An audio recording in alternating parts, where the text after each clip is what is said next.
Hello. So I have done several of these just chatting streams, and I think they work pretty well. It's been a chance to have people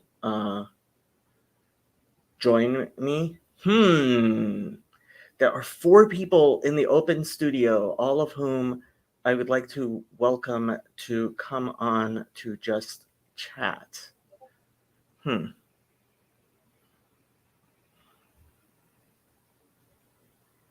Should I go in there and welcome and invite all of them to come on to my chat?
Well, there are a couple of people watching the stream. What would you guys like to chat about?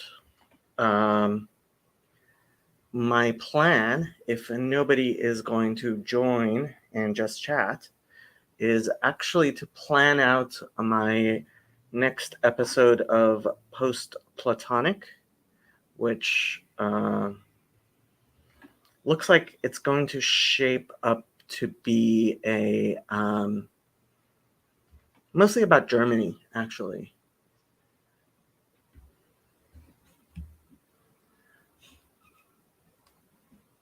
I am going to see if anybody is interested in joining. If not, I'm going to give it some time. I am going to go get myself some tea. If anybody shows up and wonders why I'm not here, it's because I'm getting tea. And if nobody has anything to say after that, I am going to start narrating as I plan out the next episode of Post Platonic.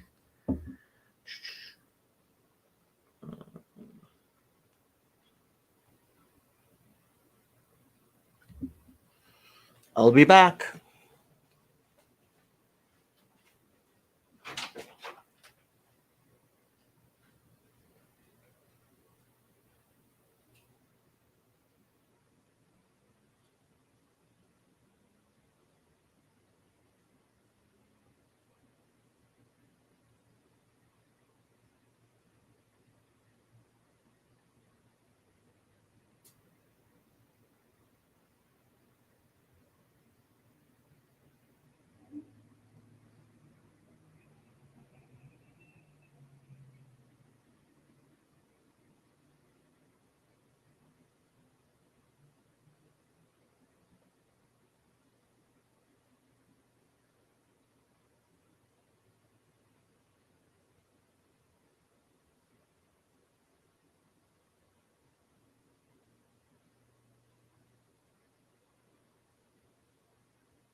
Nobody's joined and nobody's commented.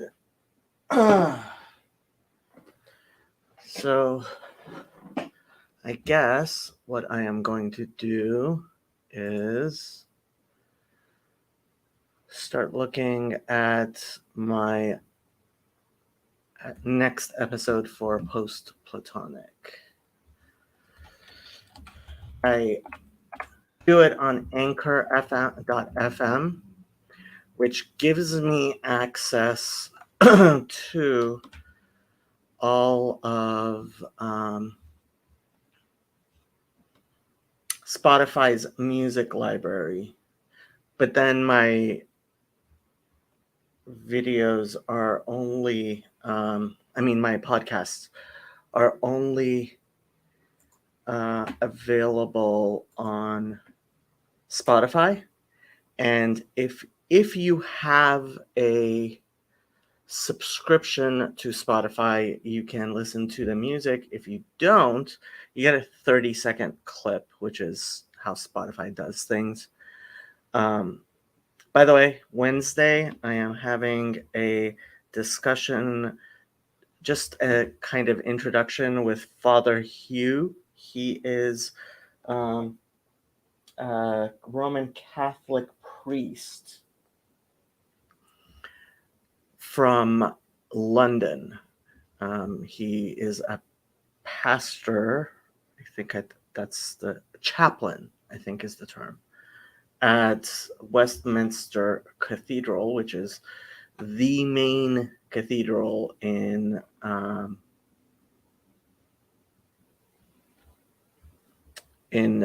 the United Kingdom.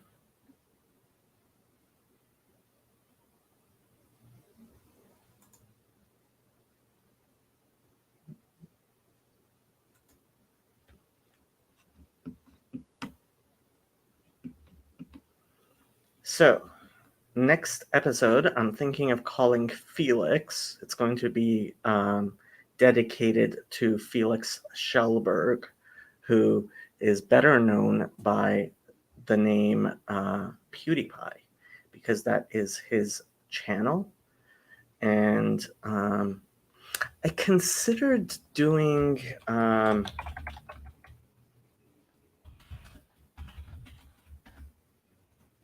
I'm forgetting his name.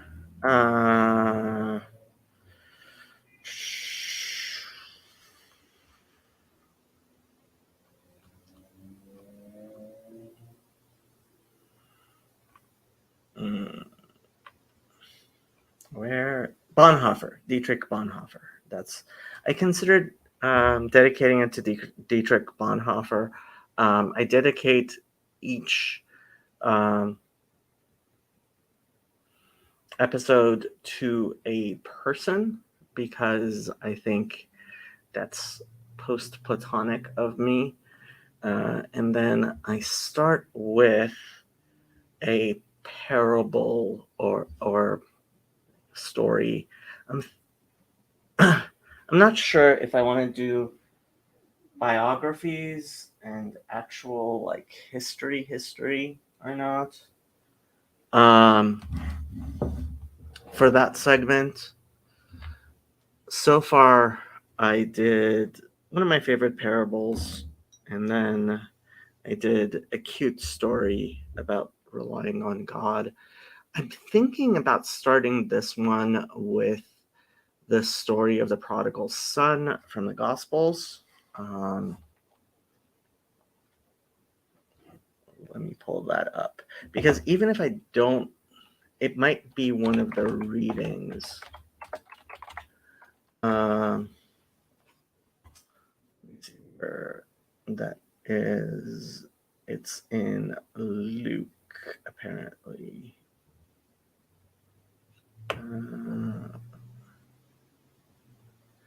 Luke 15, 11 to 32. So let's look up Luke 15. Okay. And I've been using the King James partially because it seems more appropriate, but also partially because I don't want to worry too much about copyright. Yeah. Starts verse 11.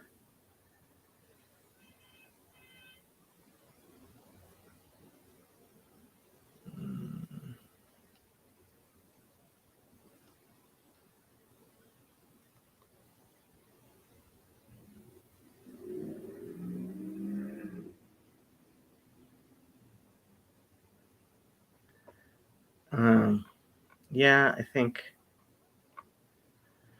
I might start with that. I decided to do Germany partially because we have a German contingent, and partially because I wanted to bring up the whole Tom Holland thing of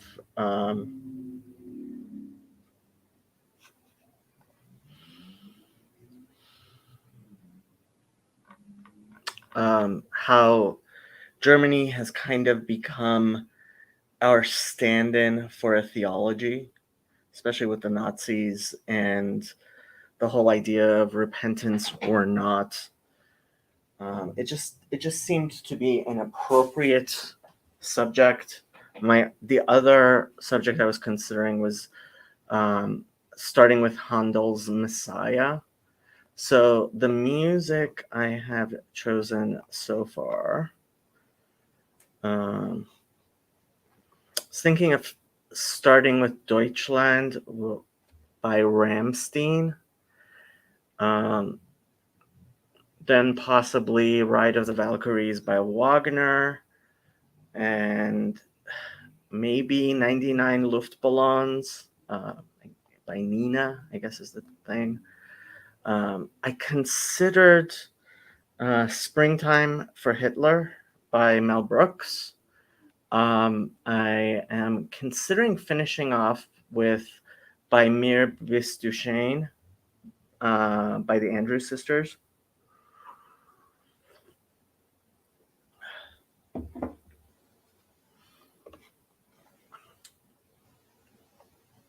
I am definitely going to talk about Bonhoeffer, but I just thought PewDiePie might be a better, and also it helps me to segue into a discussion of languages, and I'm reading The Loom of Language, which it's old and some of the things are annoying. I still recommend it. Especially if you're interested in languages and talking about Germanic languages, Teutonic languages, the whole Aryan thing, right? As far as readings, huh.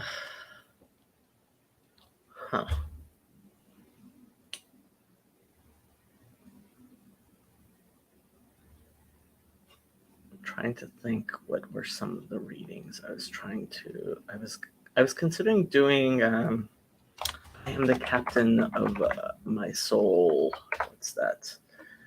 Invictus by William Ernest Henley. Sorry. Um,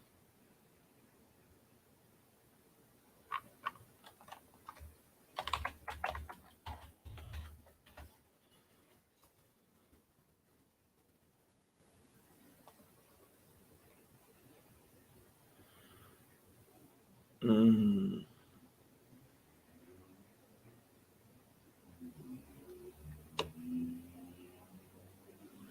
I also considered doing The Bells by Edgar Allan Poe. I think I should probably find something. Yeah, The Bells isn't too long. I might do The Bells. I think I'm going to do The Bells.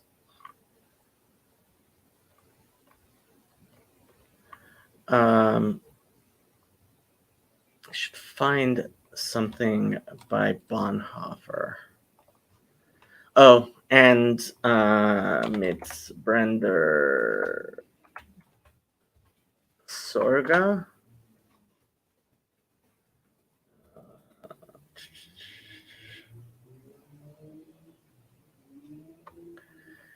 I was gonna do. And try to find that quote by Noah Harari, Yuval Noah Harari, regarding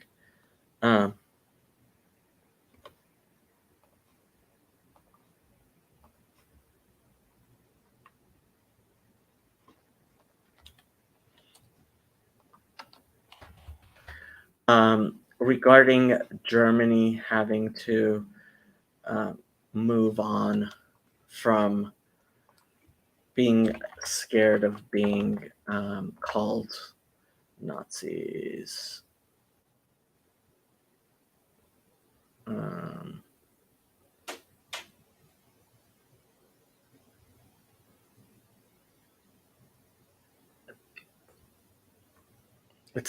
I think it was part of this TED talk on Ukraine that was posted. Friends would walk.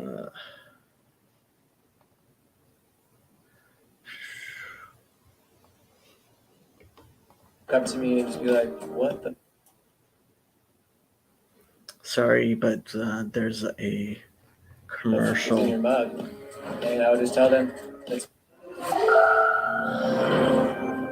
and I have no clue. Even if the president is Jewish, but okay, a show center with free press, free that are being printing right now. Like this, there was no need to immediately politics. Ever since this is, we know he may be dead. I could kill Ukrainian citizens, nation, possibly not to repeat the horrors of Nazism. Oh, here it is. I found it. Okay. So this is part of a TED Talk on March 2nd. I think I'm, well, I don't have the thing. I wish I could download the. And I think it's a good thing. We need the Germans to, they are now the leaders of Europe. Certainly after Britain left in Brexit. And we need them to. Yeah, I need to type up what he says here. At this moment, and very, very fast. Yeah. So Yuval Noah Harari.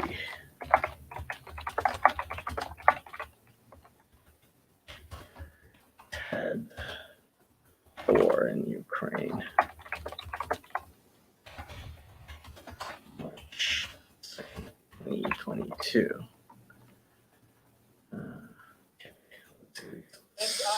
I think it's a good thing that we need the Germans.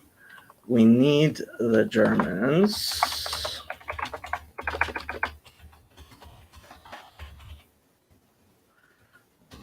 to, they are now the leaders of Europe. I mean, now they are. Oh, the transcript isn't following what I thought he said. To, they are now the leaders of Europe. Oh, I misheard. Yeah. I mean, they are now the leaders of Europe.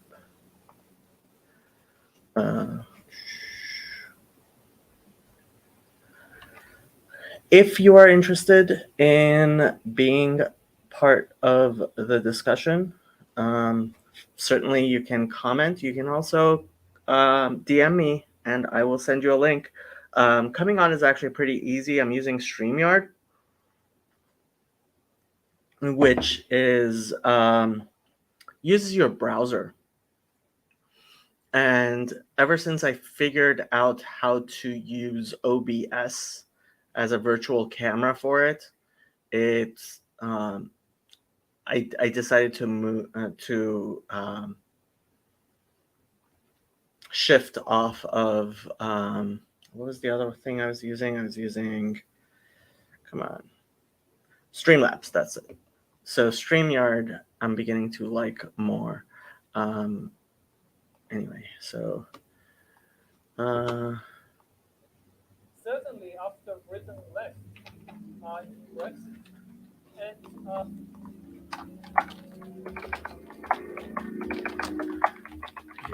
certainly after Britain left in Brexit, and we need them to, in a way, we need them to, in a way, let go of the past.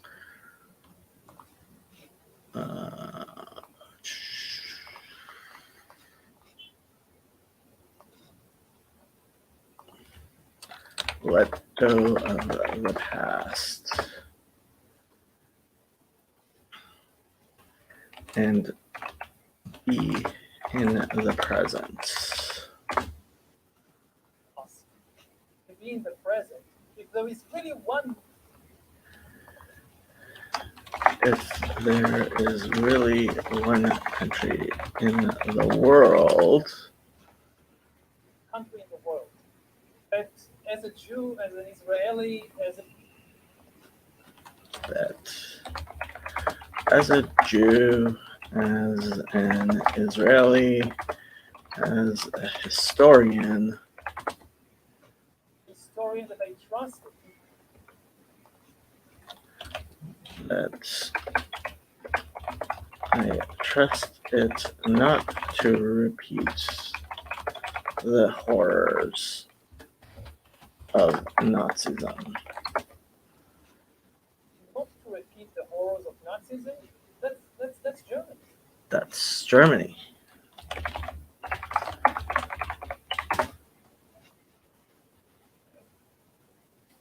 Joel, I want to touch quickly on three things that have to do with the fact that this.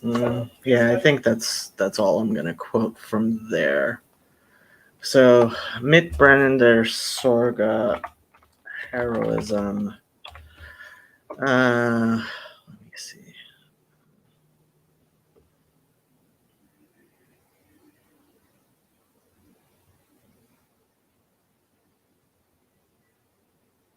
Hmm.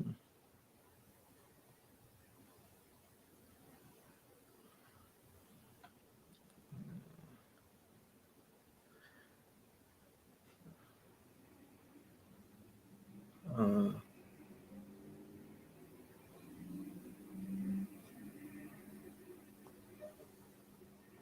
yeah.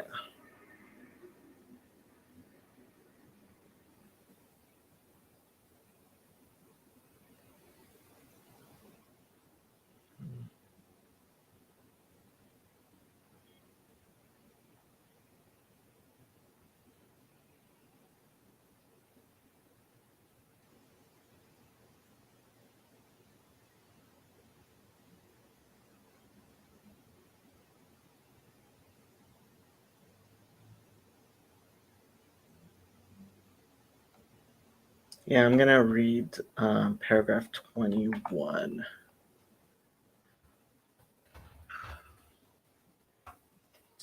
From Mitbrennen der Sorge.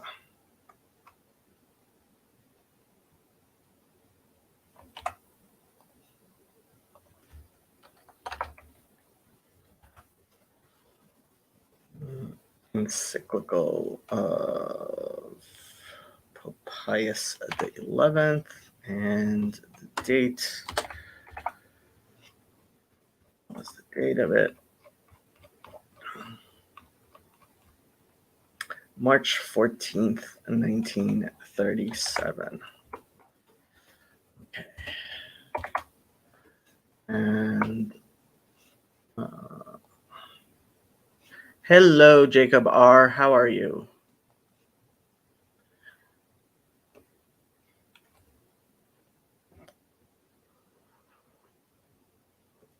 I know a lot of Jacobs, but I don't know which Jacob you might be. It's funny, when I changed my name to Jacob, yes, my name was not originally Jacob. Well, my Hebrew name was always Jacob, but in Iran, I also had a Persian name. And when I came to the United States, Jacob was my middle name. And then when I became a citizen, I switched first and middle names. So I became Jacob Behzad Faturechi. And when I did that, Jacob was not a common name. And in fact, I remember once when I was in college, I was talking to an older lady. This was in the 90s. So she must have been in her 60s when I was talking to her. And she said when she was a kid, nobody dared to have such a Jewish name as Jacob. The year I changed, and for like the next 20 years, Jacob became the most popular boy's name in the United States, according to the Social Security Administration. They publish a list of most common names every year. And yeah, for like 20 years, it became the most common name. And of course, everybody was naming their kids after me. Haha. Anyway, if you are interested in coming on Jacob, you can DM me.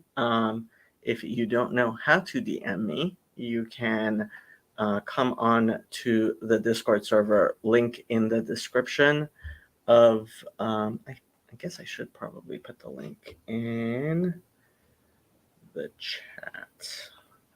Where do I get that link from?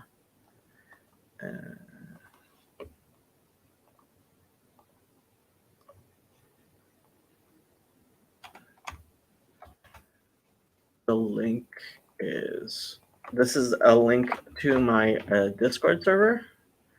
And if anybody wants to jump on and just chat, there are people watching, but nobody seems to actually want to chat. So I am going to continue finding material for my next episode of what do you guys think? Should I read Invictus? You know what? I think Invictus isn't correct here. I think maybe I'm gonna read The Bells by Edgar Allan Poe. Hear the sledges with the bells, silver bells. What a world of merriment their melody foretells. How they tinkle, tinkle, tinkle in the icy air of night, while the stars that oversprinkle all the heavens seem to twinkle with a crystalline delight, keeping time, time, time in a sort of runic rhyme to the tintinnabulation that so musically wells from the bells, bells, bells, bells, bells, bells, bells, from the jingling and the tinkling of the bells. Hear the mellow wedding bells, golden bells. What a world of happiness their harmony foretells. Through the balmy air of night, how they ring out their delight. From the molten golden notes, and all in tune. What a liquid ditty floats to the turtle dove that listens while she gloats on the moon. Oh, from out the sounding cells, what a gush of euphony voluminously wells.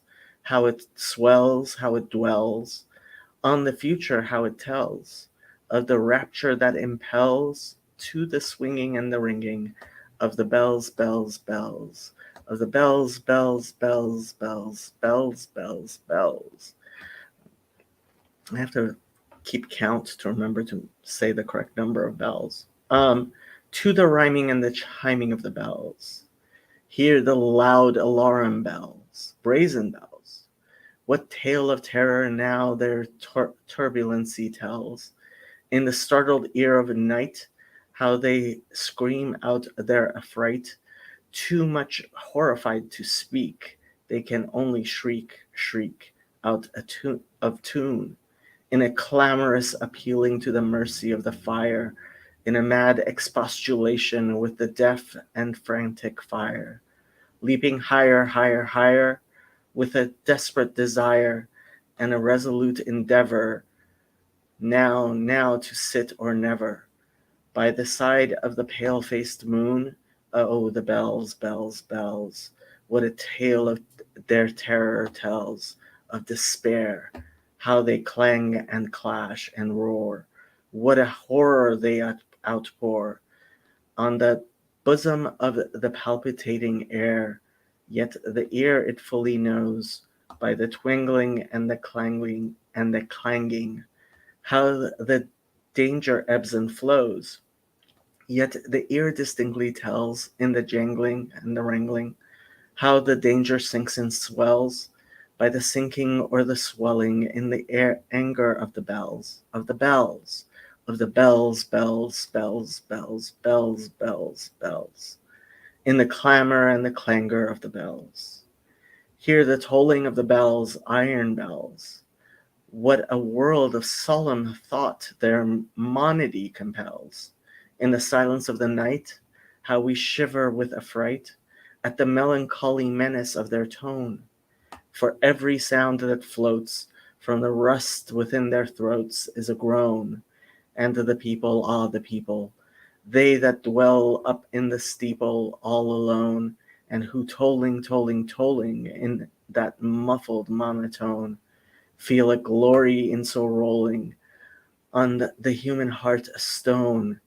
They are neither man nor woman, they are neither brute nor human, they are ghouls, and their king it is who tolls, and he rolls, rolls, rolls, rolls, a paean from the bells, and his merry bosom swells with the paean of the bells, and he dances and he yells, keeping time, time, time, in a sort of runic rhyme, to the paean of the bells, keeping time, time, time, in a sort of runic rhyme, to the throbbing of the bells, bells, bells, to the sobbing of the bells, keeping time, time, time, and he knells, knells, knells, in a happy runic rhyme, to the rolling of the bells, bells, bells, to the tolling of the bells, bells, bells, bells, bells, bells, bells, to the moaning and the groaning of the bells.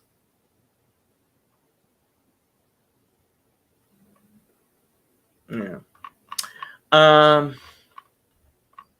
So I think I'm going to read that one. I need to find maybe a quote from Beowulf. I haven't read Beowulf though. Oh, and I need a quote from Mein Kampf, which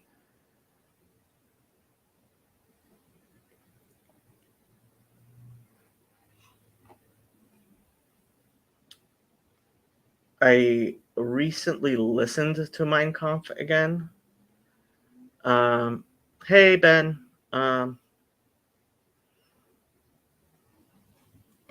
And I wasn't necessarily looking for a particular part to quote. Mein Kampf excerpts.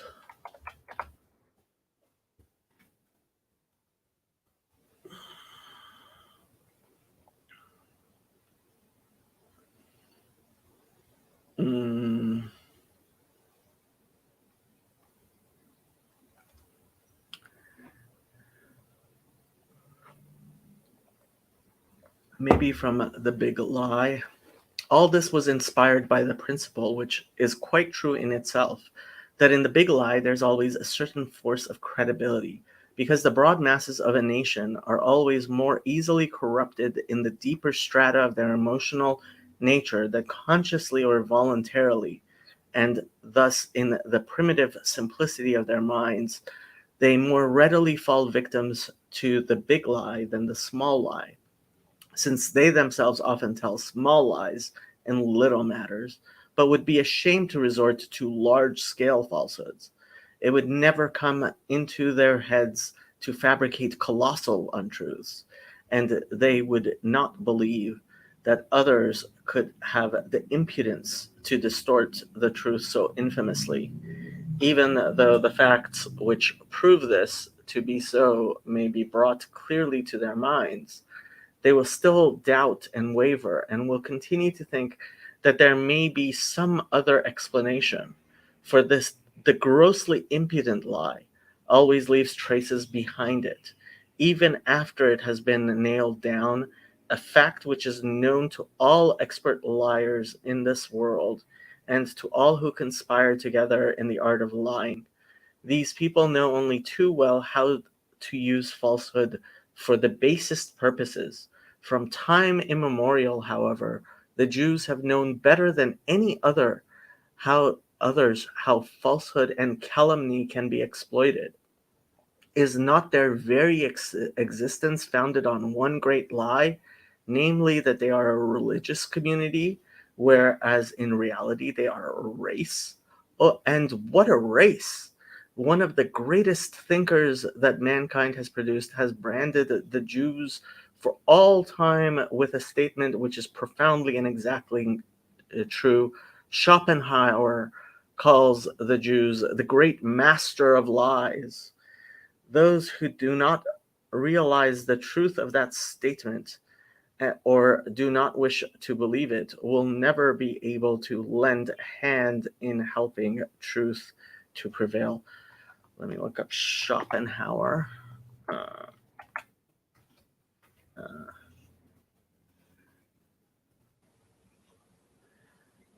German philosopher, died 1860. He is best known for work 1818, The World and Will and Representation, which he expanded in 1844.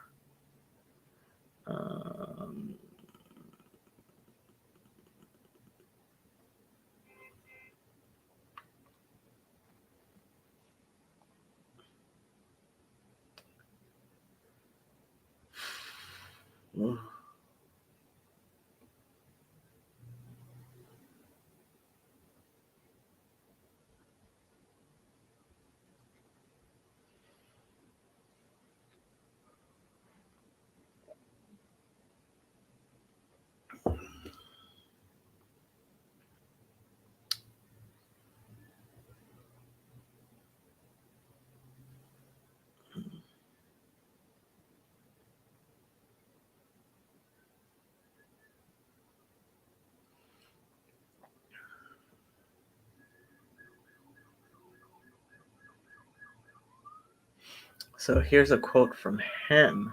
Judaism is therefore the crudest and poorest of all religions and consists merely in an absurd and revolting theism.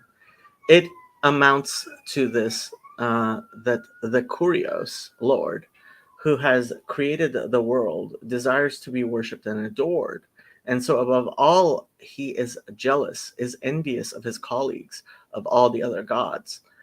If sacrifices are made to them, he is furious, and his Jews have a bad time.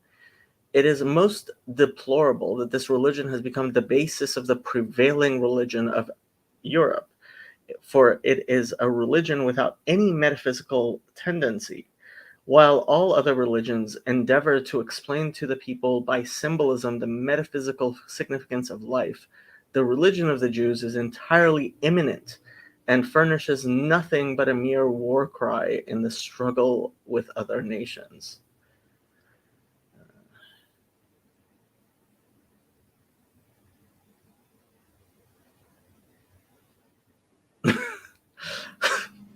Wow.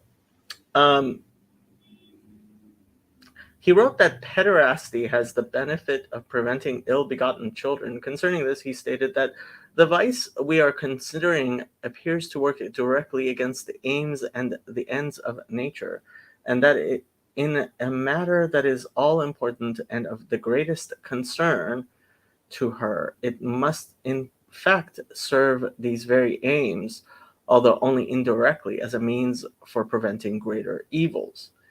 Ends the appendix of the statement. By expounding these paradoxical ideas, I wanted to grant to the professors of philosophy a small favor. I have done so by giving them the opportunity of slandering me by saying that I defend and command pederasty. Yeah, I guess he did. Hmm.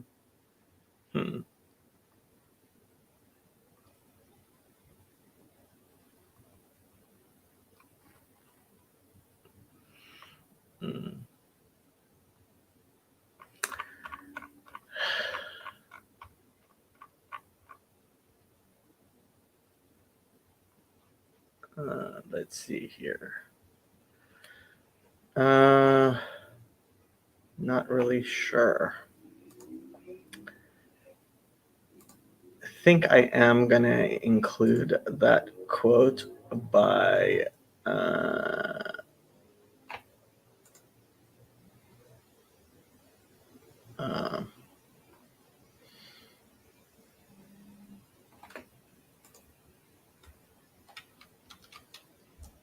oops, where did that go?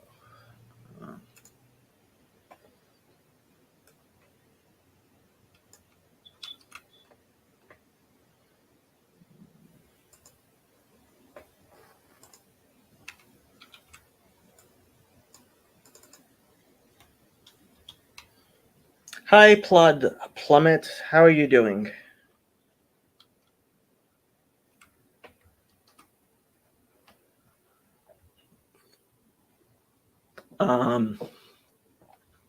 So, yeah, I think the only question is, am I going to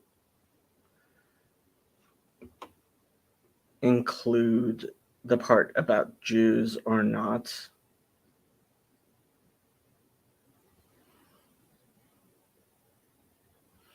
It's not really that relevant.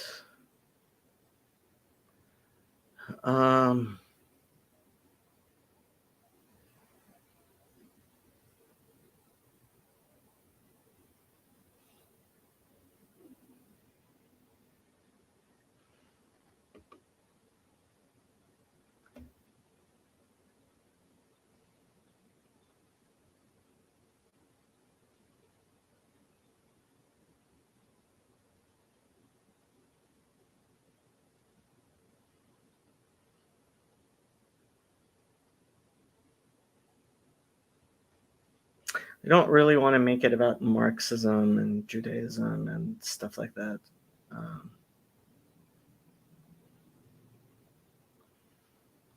The function of propaganda does not lie in the scientific training of the individual, but in calling the masses' attention to certain facts, processes, necessities, etc., whose significance is thus for the first time placed within their field of vision.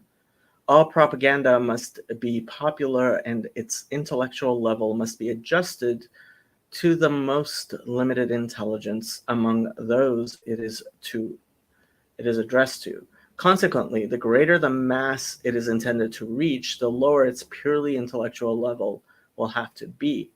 But if, as in propaganda for sticking out a war, the aim is to influence a whole people, we must avoid excessive intellectual demands on our public, and too much caution cannot be extended in this direction. The more modest its intellectual ballast, the more exclusively it takes into consideration the emotions of the masses, the more effective it will be. And this is the best proof of the soundness or unsoundness of a propaganda campaign, and not success pleasing a few scholars or young aesthetes.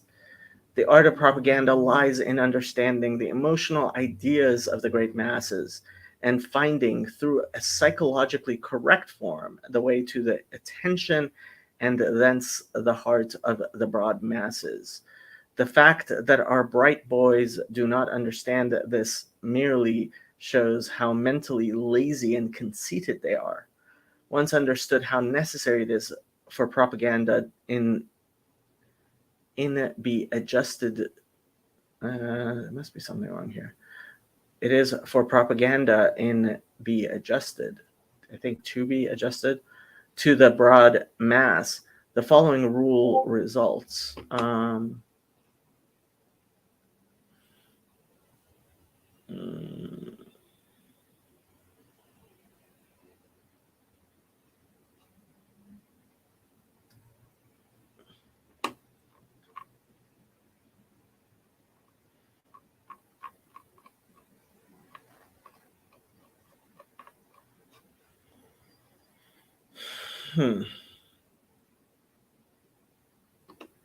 Don't like that. I think that must be a translation.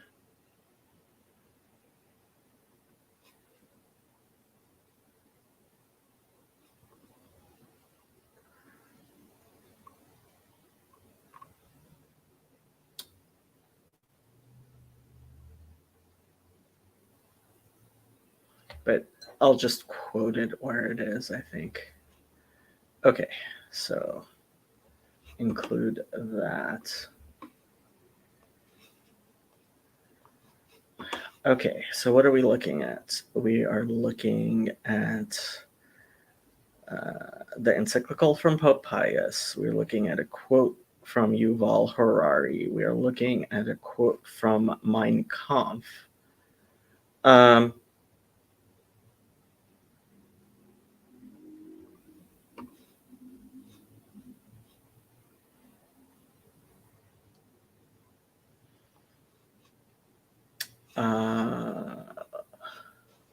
Don't need that anymore.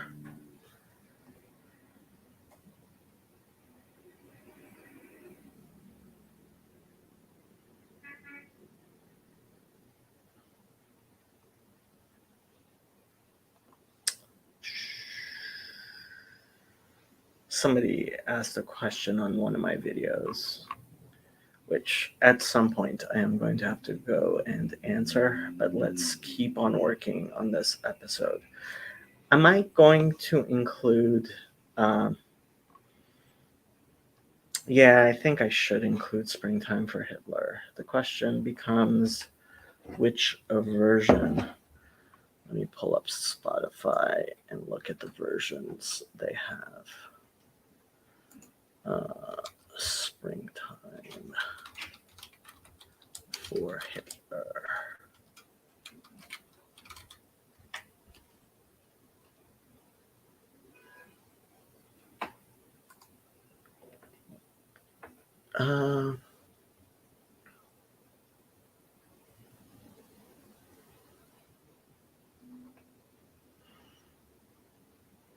It's split into two parts, apparently.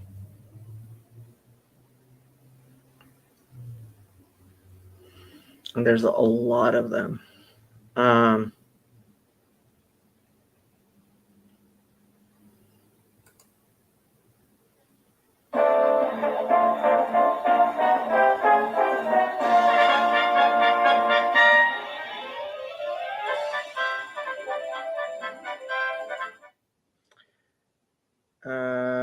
Somebody else. Nope. Just making sure nobody's thing. Oh, hey, Plod Plummet. Let's see. You look like a businessman. I am. I know about the Jews. Okay. Are you Jewish, sir? I am. Who is behind communism? Who invented it? Who planned communist revolution in Russia? I guess if this is what we are going to be discussing, it is a just chatting stream. So if this is what you want to think, yes, I am Jewish. So let's start with this question. Who was behind communism? Who invented it? Christians. Sorry to tell ya. If you read the book of Acts, you will see that, in fact, the early Christians who were Jewish lived in apparently communities of that shared uh,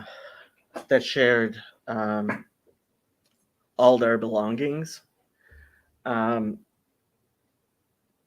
and like if you read the beginning, I believe it's Acts 5. Oof, it's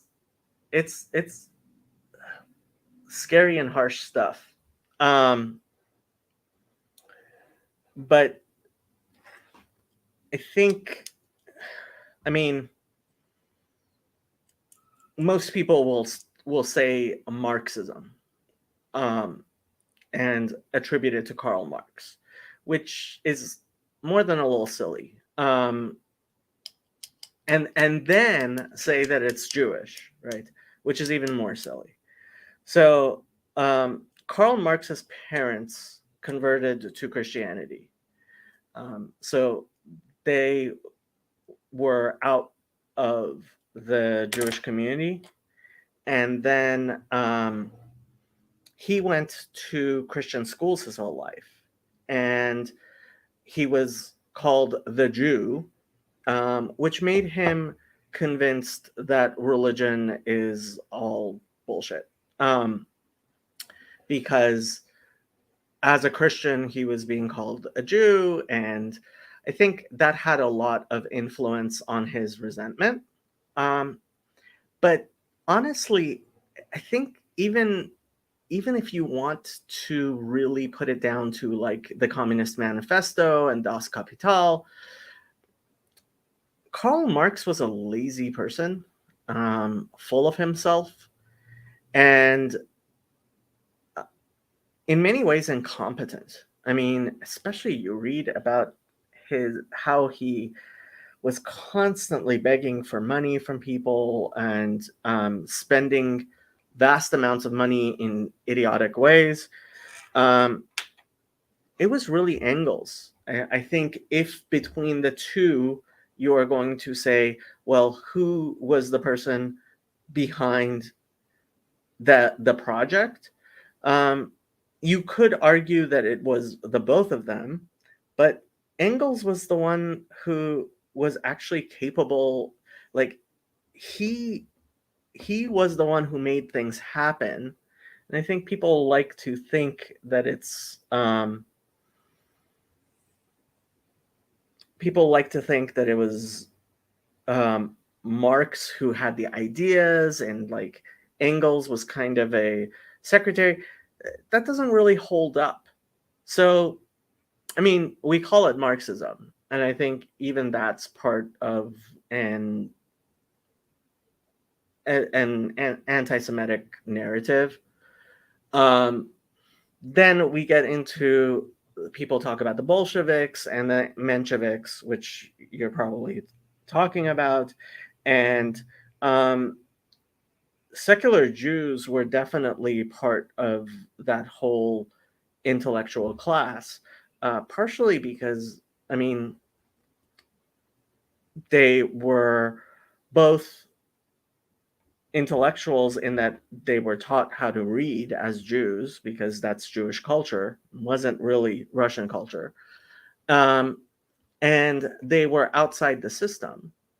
And that's a perfect recipe for a revolutionary, especially people who are not part of their own communities, which is true of these secular Jews. And of course, they got their comeuppance because what always happens is things like Stalin did, right? So this idea that the Jews are behind communism, to the extent that the Jews are responsible for Christianity, And I think a lot of people, who seriously look into this is why they end up becoming anti-Christian and pagan. And I mean, you can see the whole discussion I had with Father Eric regarding the encyclical Mitbrennender Sorga and positive Christianity. But if you're going to blame the Jews for communism, you really, really have to start by blaming Christianity. And there's definitely an understreak. I mean, if you look into the people who talk about this stuff, right, the folkish people, if you climb into that part of the internet, you're going to find a lot of people who are, in fact, anti-Christian. And I mean, honestly, I mean, I think communism is part of the Christian misunderstanding of Judaism, and that's where it came from. And frankly, I mean, when you really look at it, even Hitler, the German anti-Semites, and these were people who called themselves anti-Semites, right? They really do blame Christianity more than they blame Judaism, and I think that. I mean, it's right. It is correct. So, I'm guessing not the answer you wanted. Feel free to point out rebuttals or whatever, but otherwise, I am going to go back to making this episode. Yeah, I think, okay, so we were looking at.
Yep, that's not where I want to do that.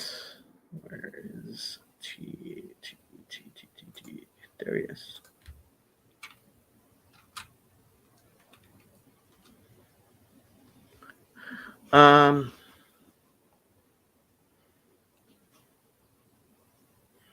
Okay, so back to planning the episode. Oh, yeah, I was trying to figure out which version of Springtime for Hitler I wanted to use.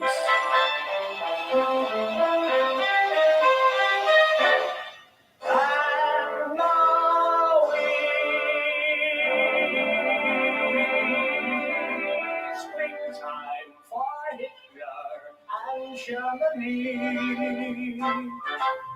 Deutschland is happy and gay. We're marching to a fast. Okay, let me see the number one thing.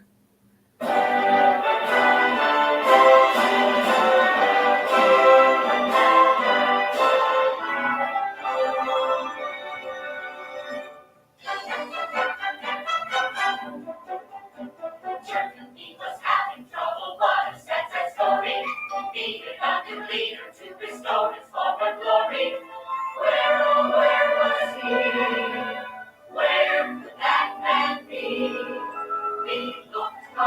I could do the 8-minute and 22-second one.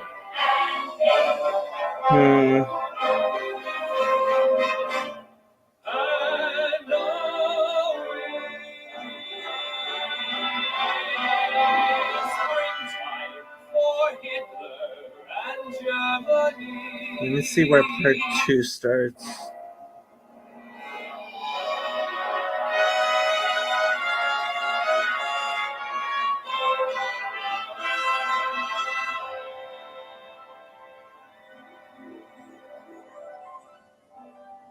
I was just a paper hanger, no one more obscure. Got a phone call from the Reichstag, told me I was pure. Germany was blue, what to do? Hitched up my pants. Yeah, maybe I'll do both part 1 and part 2 from the producers.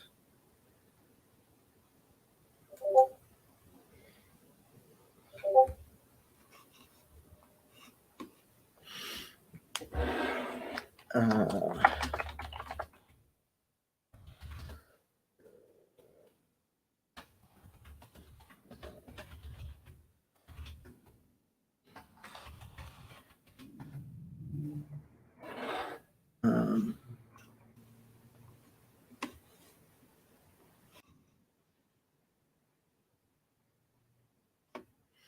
Grizz, you get trolled enough already, or am I needed? You are definitely needed, Grizz. Not really getting trolled.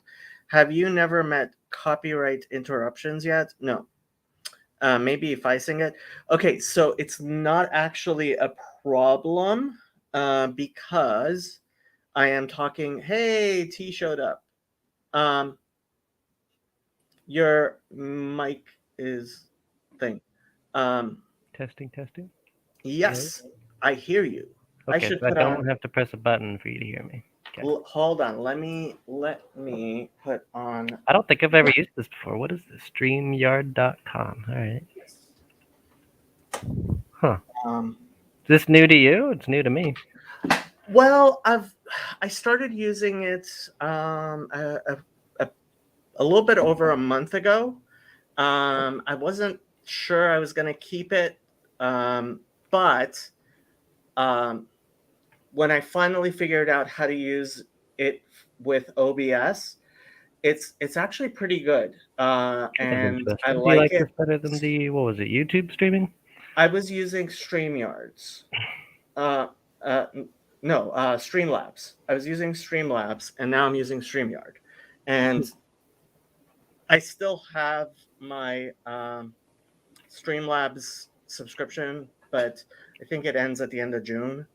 But I think Are we on like the internet somewhere? Oh yeah, this Oh, is hi internet. this is streaming on both my YouTube and Twitch channel. Okay, hello. Um, It's 59. Have you been going for like an hour, or what does that meaning? I have been going for an hour. Wow, Yes. good job. Yes, and there are supposedly 4 people watching, according to Instead of, StreamYard. And I haven't been saying anything really. I mean, all I've been doing is to explain it to Grim Grizz. So what I have started doing is a podcast called Post Platonic on Spotify. And what Spotify allows you to do is use any music they have in your podcast. There are some rules, like you're supposed to have 5 minutes of talking around the music, which is I was actually considering just doing very little talking, but so I've decided to do readings. And T, have you listened to my podcast? Which one? The it's on Spotify, so you have to go on Spotify. Oh, then I'm sure it'd be a no. Yeah. It's called Post Platonic. I've done 2 episodes so far, and I think, let's see, you can still hear me on another tab, right? Yes. I think one of the only podcasts ever I have listened to on Spotify is, let's see if I can remember, was it Joe Rogan? Pajo? And I thought it was something about Peterson, though. Which one? Oh, well, Brett Weinstein had Pajot on his Was that the thing, one? which is on Pajo Spotify. and Weinstein? Okay. Yeah, it might have been. That's the only place you can listen I really want to research now, actually, which one it was. to Joe. Joe, what's his name? Joe Rogan. So I figured it's fine that the podcast is only available on there, but you can only listen to all the music if you have a subscription. If you don't have a subscription, you're only going to hear a 30-second clip of the music. And I was working on my next episode, which is what I was trying to do by looking for the correct Springtime for Hitler. There's that one, and then I am going to do part 2 as well. Okay, researching it, I think it's the Weinstein Pajo. I was thinking there was something about Peterson, but I don't know. Peterson, I think he's also available on Spotify. The fact is, I think a lot of people are going on Spotify. Kind of just made me super curious for a second there. Yeah, because, okay, I'm kind of remembering a tiny bit. I don't like exactly how Spotify works with this, because I thought that at first there was like the only option to sort of go back to different points in it was to literally start it from the beginning, and this is a 2 hour and 52-minute thing. And then I realized if I scroll down, there's different timestamps. So at least I can click those. Yeah, There is I no, don't like. seconds. Yeah, the search function isn't very good. I like But- that it's another availability thing, because there's been censorship. Then again, Elon just bought Twitter, so yay. Well, it still hasn't gone through. Spotify might let you, but why would YouTube and Twitch? They don't, which is why I wasn't actually playing the music. I was just listening for very briefly. And frankly, if they try to tag the 5 seconds I was listening to see which version of that song it was, then they can. Yeah, they're gonna get a fight from me over that. My podcast is only available on Spotify. Anyway, so before you showed up, well, somebody asked me some questions, but I was just working on my next episode of Next episode of Post Jacob Platonic. Borders, there'll be Elon Musk on the show. I'm just kidding. If Elon Musk wants to come on the show, He's invited. he's invited. If you want to talk about Elon Musk, we can talk about whatever people want. I probably I want to talk think about God and Alaria, but it's your show. God and Alaria, Hmm. that's your game, right? Yep. Your D&D game kind of thing, Yep. role-playing game. Yes. Yeah. We can talk about God. Alaria, first of all, I've only played it once, and it was like over a year ago. Mhm. Grim is here. Say something, Grim. You can do it, Grim. Hail myself, Hey. There you go. me. I'm the crowd who's out to change our history. Hail myself, raise your hand. There's no greater dictator in the land. I don't know the words that well. Those I have are no idea apparently what some song of he's them. doing, actually. Those I believe are in fact some of the words from Springtime for Hitler and for Germany. So have you ever used StreamYards before, Grim? No, but I like the way it works as a joiner. Yeah. That's the main reason I've kept it. Yeah, it's like you can just give the link to anybody, and pretty much anybody get should be myself able to to come on. And it's really easy to put things up for comments up from Twitch or from YouTube. Right. So it's yeah, and you as a guest, I think you should be able to share your screen. Hmm. I don't know what else you can do as a guest, but it also has a private chat for the people in the thing, so you can put things in the private chat or into the. I don't know if you can put things into the comments. Do you see the comments that I do? The ones you just put up, yes. It dances, moves No, the no, no, screen for no. me. So, I have on the right, I have all the comments from both Twitch and YouTube, and I Yes. can decide to show some of them. Yeah, it works pretty good. It works pretty good. There's a free version that has a whatchamacallit on it. That has a Who'da thunk it? yeah, that's it. Ah. A logo, or if you pay for it, I'm not really sure why I decided to pay for it. Because you think- didn't want to duck in the corner? I think that might have been part of it. I think another one was, well, no, the limit on the free version is 6 people, and the limit on the paid version is 10 people. And I'm not even sure I would ever have 6 people on. That seems like a lot of people to have in a chat stream. But if you have 9, we can play tic-tac-toe. Hollywood Squares and stuff. And I mean, I could put it this way or this way or this way. Yeah, I see those Um, changes. So flexible. It is. I just I don't know if how to. Oh, there we go. Oh, look at That's that. how I decide Ooh, who's it's me. who's where. Yeah, It's there not we go. you, it's some circle with a gray outline in it. Yeah, You're sorry. I have to not get in man my enough to phone cam maybe. up. Which I'm not even sure if that would work. We can test that when Jacob asks. I won't test that right now. Well, I mean, it's up to you if you want to or not. Well, T. I don't want to right now. Last week's stream, I had somebody. Did you poof? Oh, okay. Oh. Last week's stream, I had somebody on who wouldn't put on their camera, and in my paranoid way, I thought he was Claire Caw, and I told him to put on his camera, and he wouldn't, and so I just ditched him. How dare you? When It's Jacob my stream. demands to see you, do it. Do it. Jacob the dictator. I always love when people talk about Joey as a dictator. I'm like, hey. I'm surprised how many people I have on my Discord server who have been kicked off the main Discord server.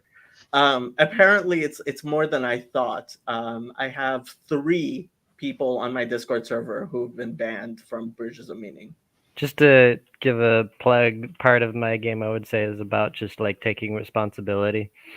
And so it's funny to me, things like that Joey thing and possibly with your channel or whatever, I don't know, but just like being like, yep, I just kick people because, yeah. Well, this actually goes back to Elon Musk. I think it's We the People or some leftist organization what tweeted that Elon Musk blocked them, and they're like, so much for being a free speech fundamentalist or whatever. And yes, I do prefer to have you in the middle, Grim, than myself. But that seems more democratic. Yeah. I feel less inclined to have to perform when I'm not huge on your screen. I don't seem to be able to only show like speaker view. No, well, that would be nice, but even, I mean, just to have T be able to speak without taking up a space, it doesn't let me do that. He should be able to click the 3 little dots below and be like, stop mic cam. Oh, it's mic and cam, huh? Yeah, it's. Right now I just mute and unmute myself. There's a button for. Oh, and it's showing me Control D works. That's cool. Control. You could edit your audio at Avatar. Hello. apparently. That's fun. Okay.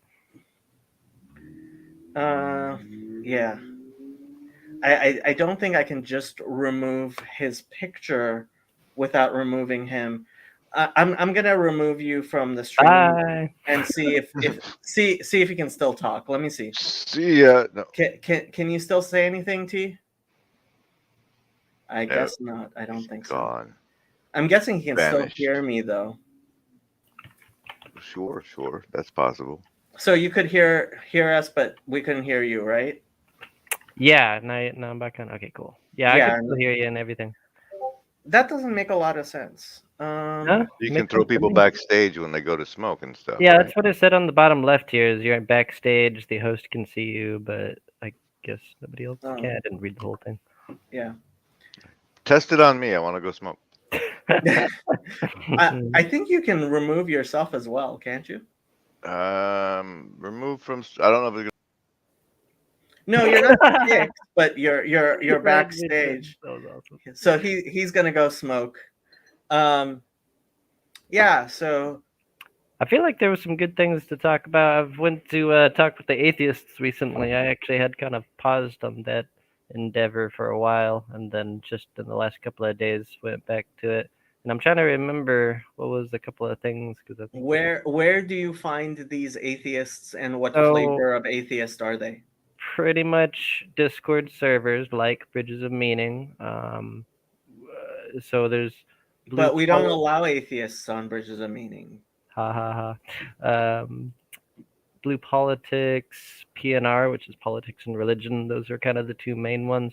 I've actually been invited to another one that I'm testing out, but I definitely think those would be the two main Discord servers I'm talking about. There's obviously a lot of different channels on each of those servers, and so it does seem quite a lot more, would it be liberal? Probably actually just left.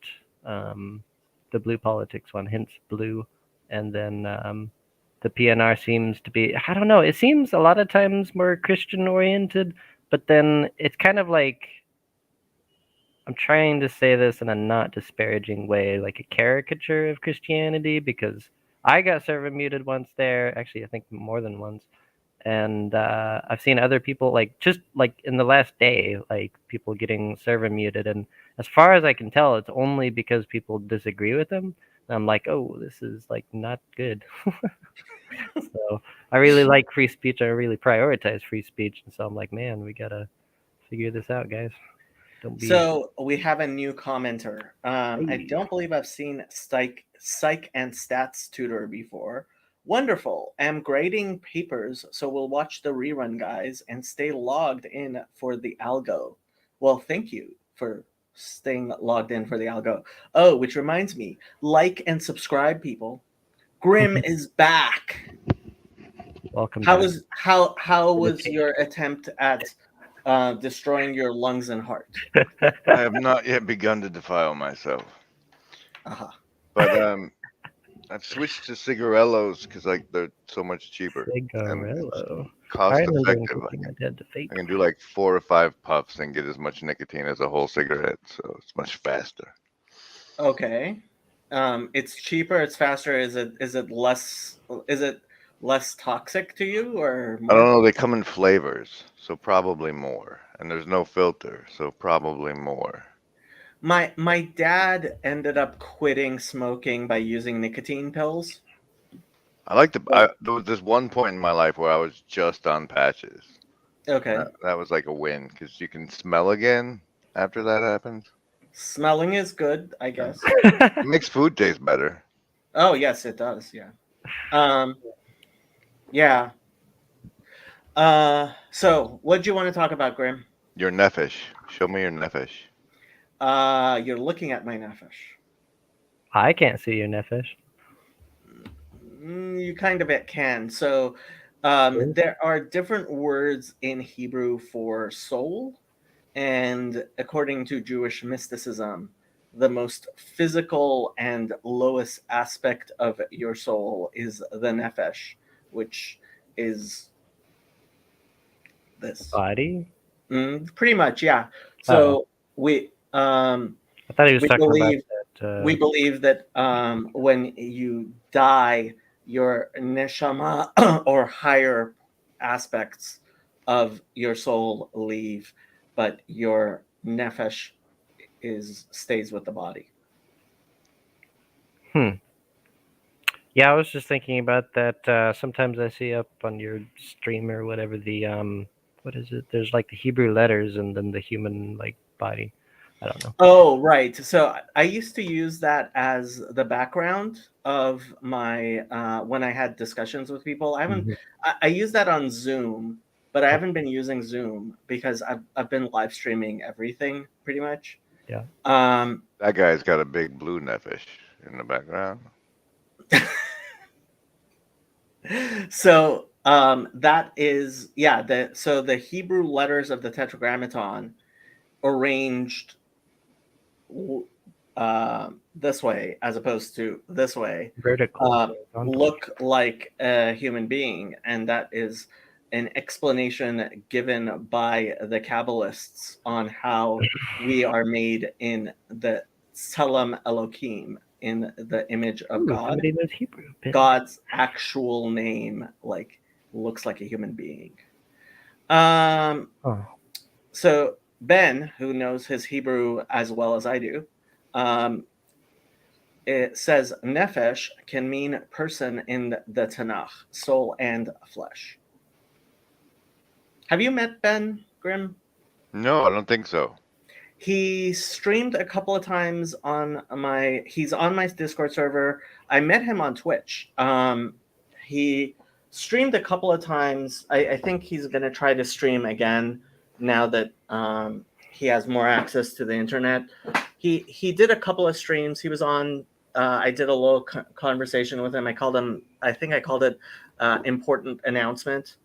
So he knows his Hebrew, biblical Hebrew, really well. By the way, yeah. I have thought of something to talk about in case we're looking. What would you like to talk about?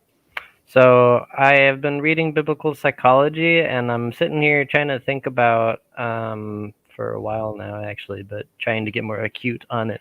Spirit and mind and body, trying to sort of distinguish these things.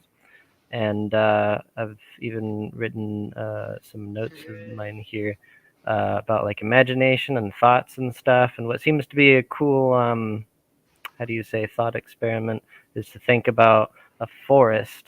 And because in my mind, thinking about like the spirit of a forest, I think that does exist, but I don't think that it has a mind, and maybe not a body. Like it would be the individual trees would be the body, and the like animals and stuff.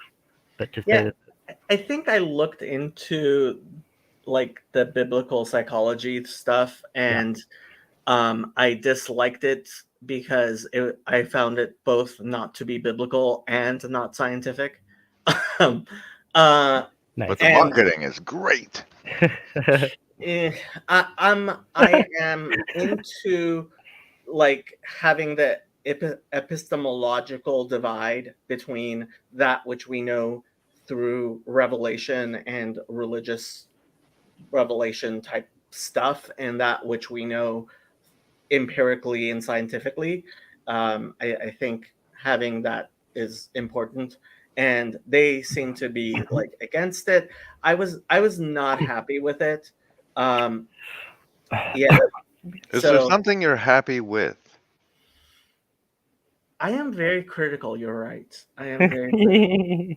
I didn't say that. I asked you a question. Is If there there are something things that- you are happy with? I'm happy with StreamYard. I like StreamYard. I like Paul Vanderplay. What about the love of the Lord? I like the love of the Lord. Yes. You Just like it. He just likes it, guys. I am in favor of loving the Lord our God. Yes. I think I was gonna say that I'm not sure I agree with this book either. I do like some things in it. It does have scriptures kind of generally throughout, but there are some things that are really like poignant that make me go, nah, I'm not so sure I'm with this author, with this book. Not necessarily, let's say, adopting the beliefs, I guess, of the author, I guess, something like that. But I just thought it was cool that there was a book just literally called Biblical Psychology. I was like, whoa, Well, I would have liked it better if it was biblical or psychology. Well, it was written a long time ago, so that kind of gives the benefit of the doubt to me. It's just a different perspective, I suppose, is what I now look at it as. Have you guys heard of neuro-linguistic programming? I Yes, feel like I have, yes, but I I don't have. remember. So, I think there's a lot of truth behind that stuff. I think there's a lot of functionality behind that stuff. Yeah. And like, so they have this personality type, the contrarian, and how to deal with contrarians. And it's like, they're describing me exactly. Lol. Pro tip: if you want to get one over on Federucci, Yeah, like, I it's funny, but I do very much like, and it's not like I think it's a good thing. I do very much tend to, I very much tend to define myself in distinction to other things.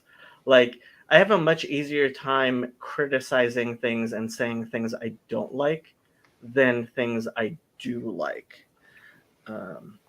So Ben says it is taught in many schools.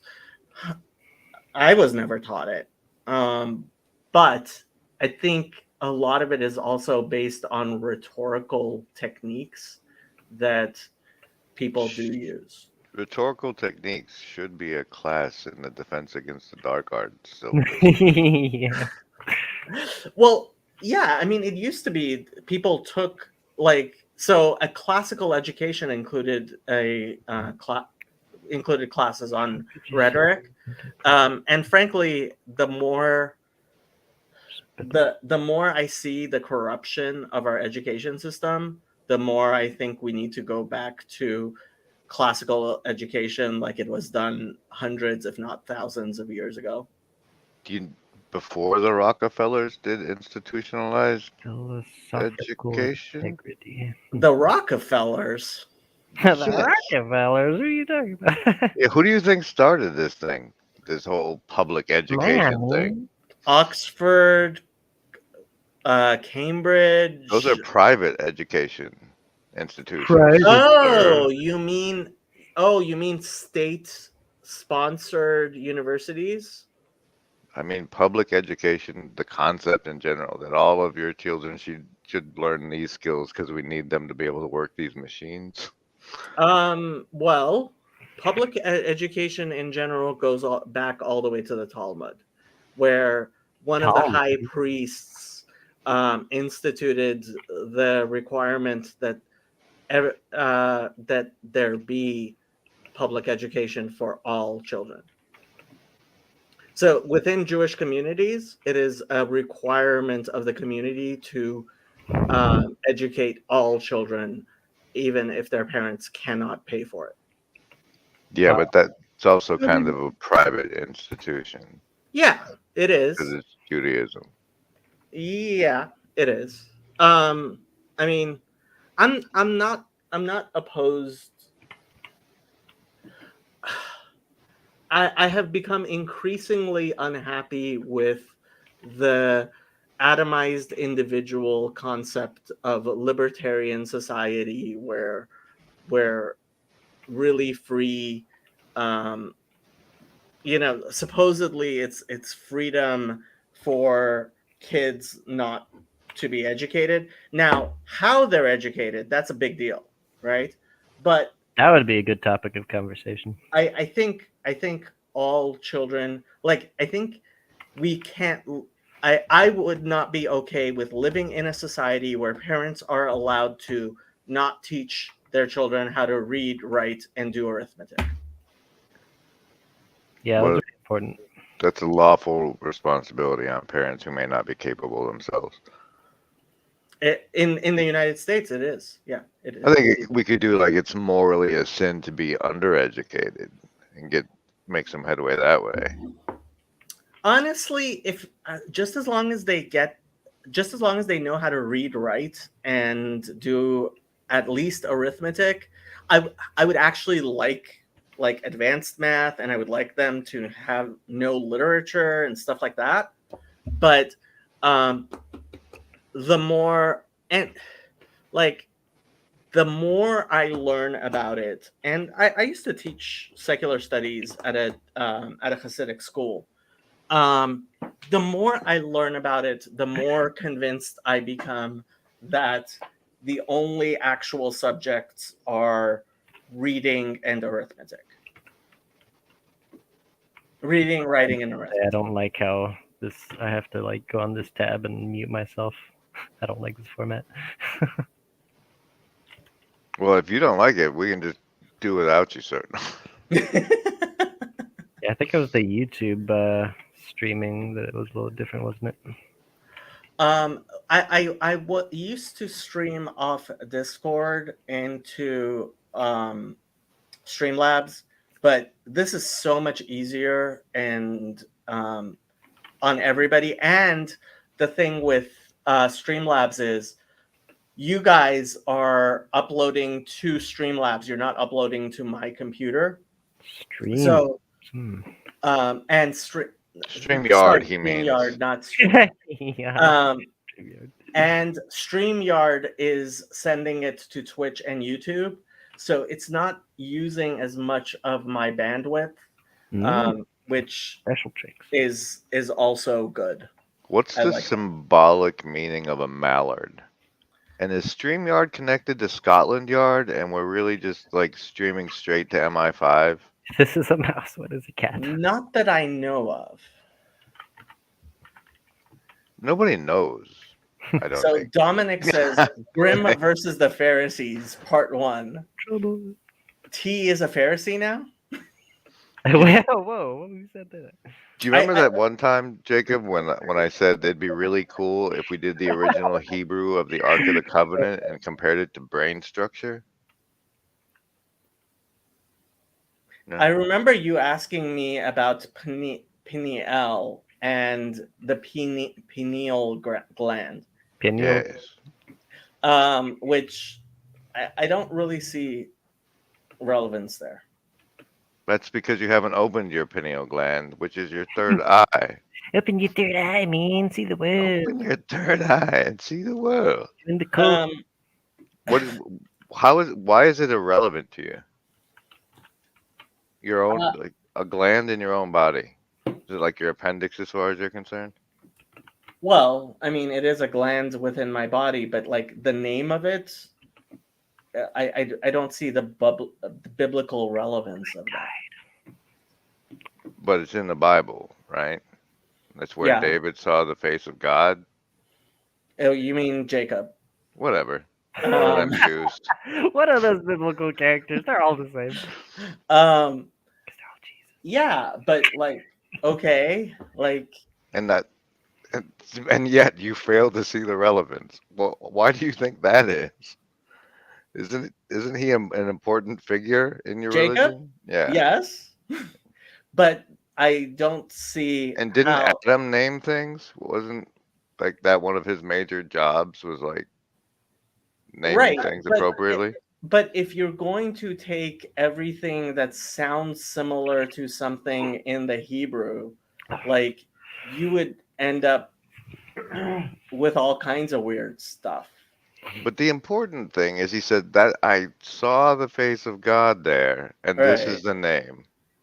No, he named that place Peniel because he saw Pene, which means face, El of God. And I where don't is see that? how. Is that someplace in Jerusalem or in? Where is Peniel? Yeah. Oh, that's Um, like a town? Wow. Well, I don't actually know. Good job, everyone. Internet time. Yeah, Wouldn't that's what I was doing. Hey, Google, where is Peniel? It's interesting how seeing the face of God isn't at all interesting to you. No, seeing the face of God is very interesting to me. I don't see the Nail in my I don't head. see how it's related to the gland though. And you probably don't see any connection to the pine cone at the Vatican either. But if you cleaned your That Camille face off, of freaking Jacob.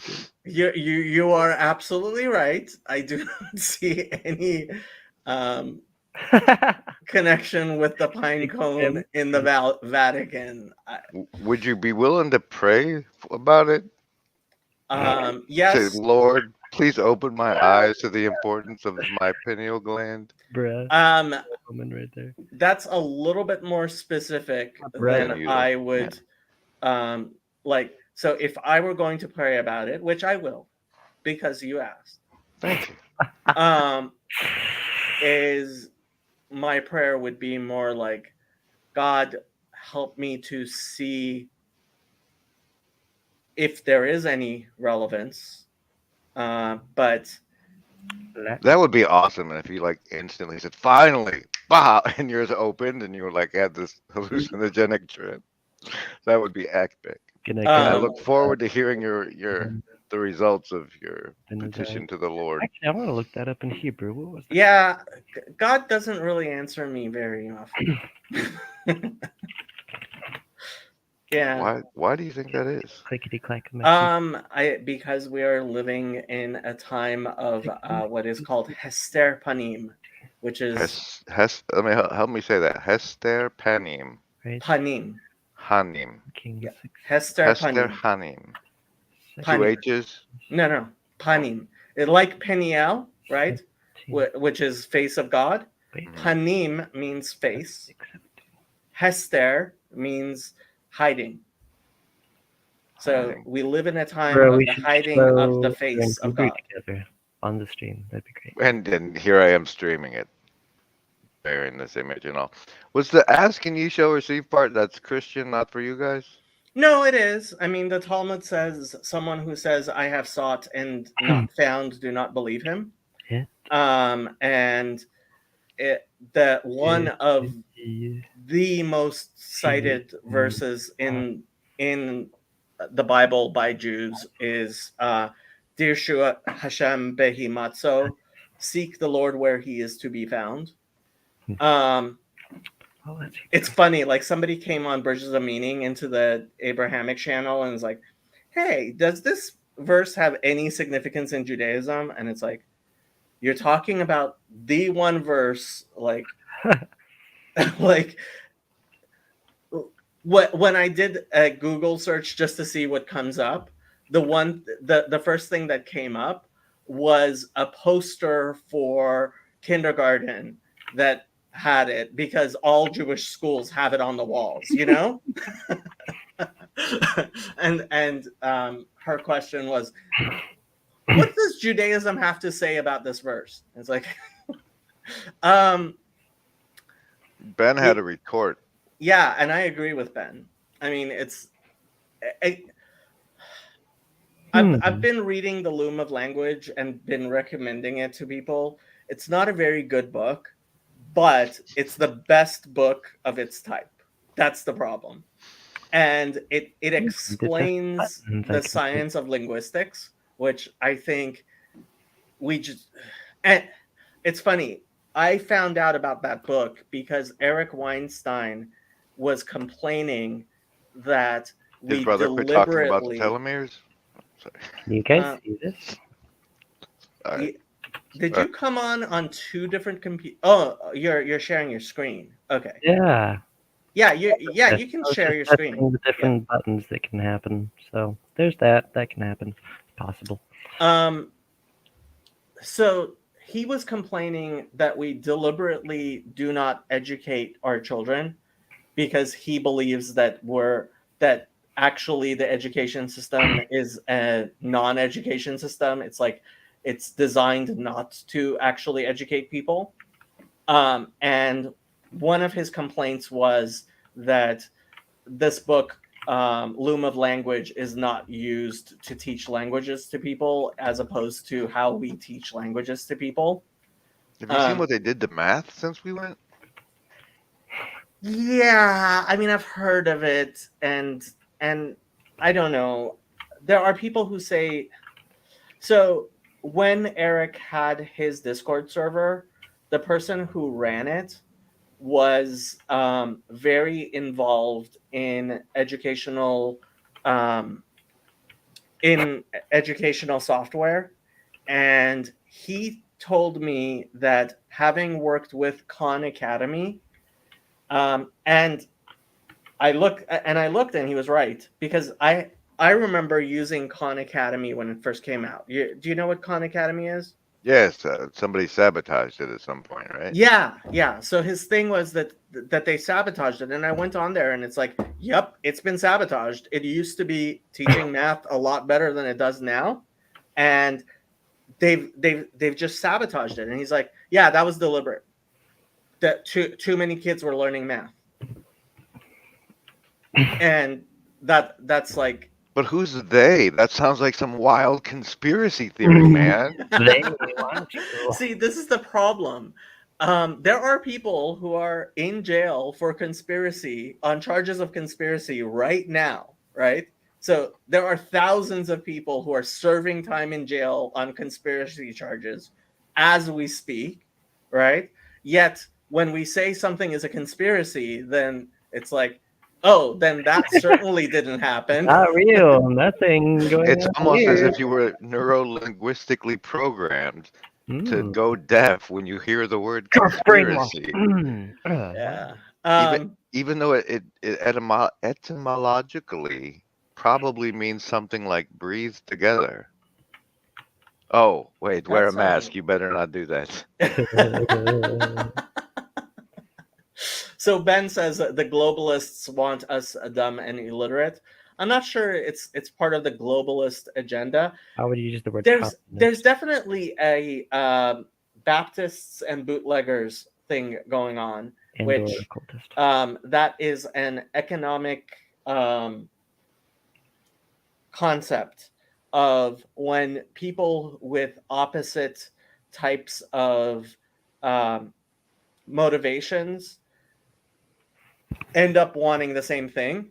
So in California, I think he was let out of jail, but we had a senator who went to a state senator, not a U.S. senator. We had a state senator who went to jail because he was the number one proponent of gun control in California.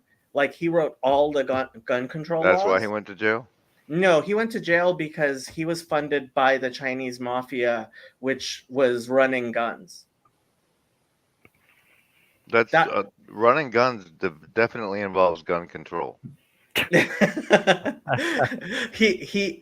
Chinese mafia wanted to tight gun control laws in California so they would make more money selling illegal guns.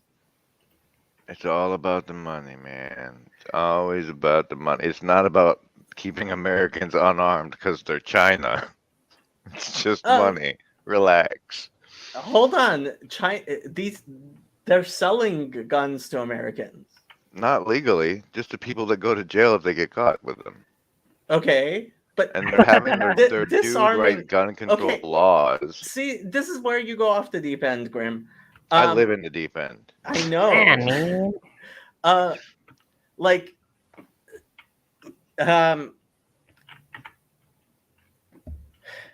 Americans are definitely armed, and even though I don't like guns, I've never owned a gun. I went shooting once and I didn't like it, or twice maybe, and I didn't like it. I was a member of the NRA. I got really tired of their bullshit. I probably should join a different gun organization. I also belong to the Pink Pistols. And what I have said, and I do mean it, is I have no intention of ever using an AR-15. But if they make it illegal to own an AR-15, I will buy one, and they will have to take it from my cold dead hands.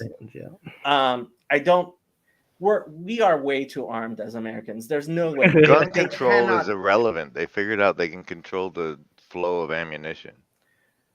They really can't, though. People make their own ammunition.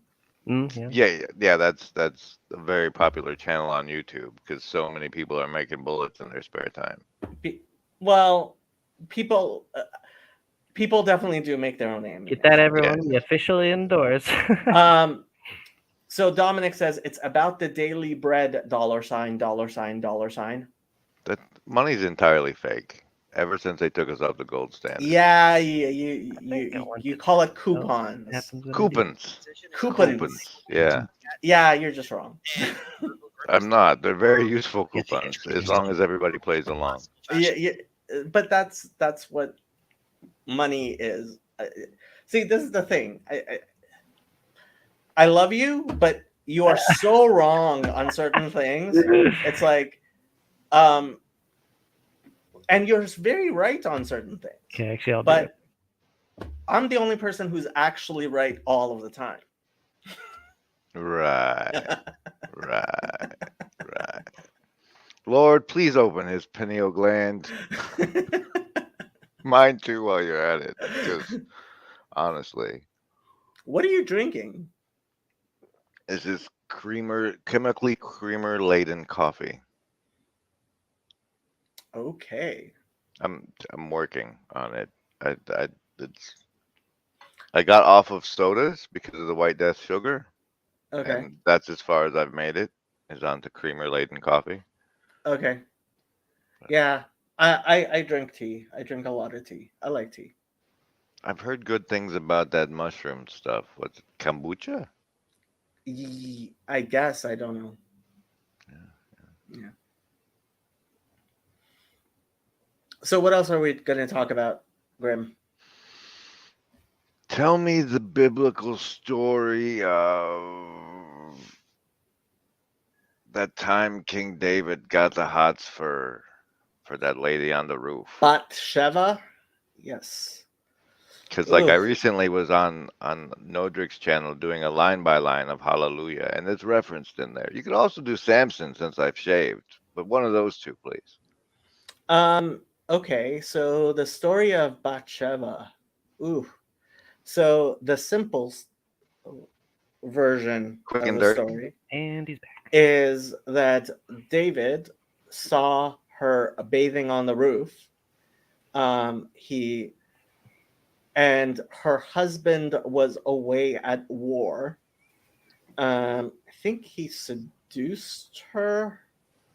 And then when her husband came back, he told her husband to go home and be with his wife, but her husband refused because she was pregnant.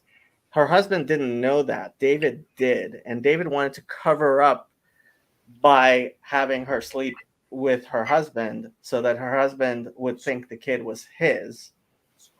And when her husband refused because he was so loyal that he was so loyal to David that he refused to go home when nobody else could, David sent him to the front lines, and so he would be killed. And then he married her. Wow. And Samuel was not happy about this. Who's Sam in this story? Samuel was the prophet. And so he famously goes to David and says, WTF, bro? no, he says, there's a man who was very rich and had many lambs, I guess, or sheep. And he had a neighbor who had one sheep that he loved very much. And and the rich man takes the poor man's sheep and for himself. What should be done to that man? And David says, that's horrible. He should be put to death.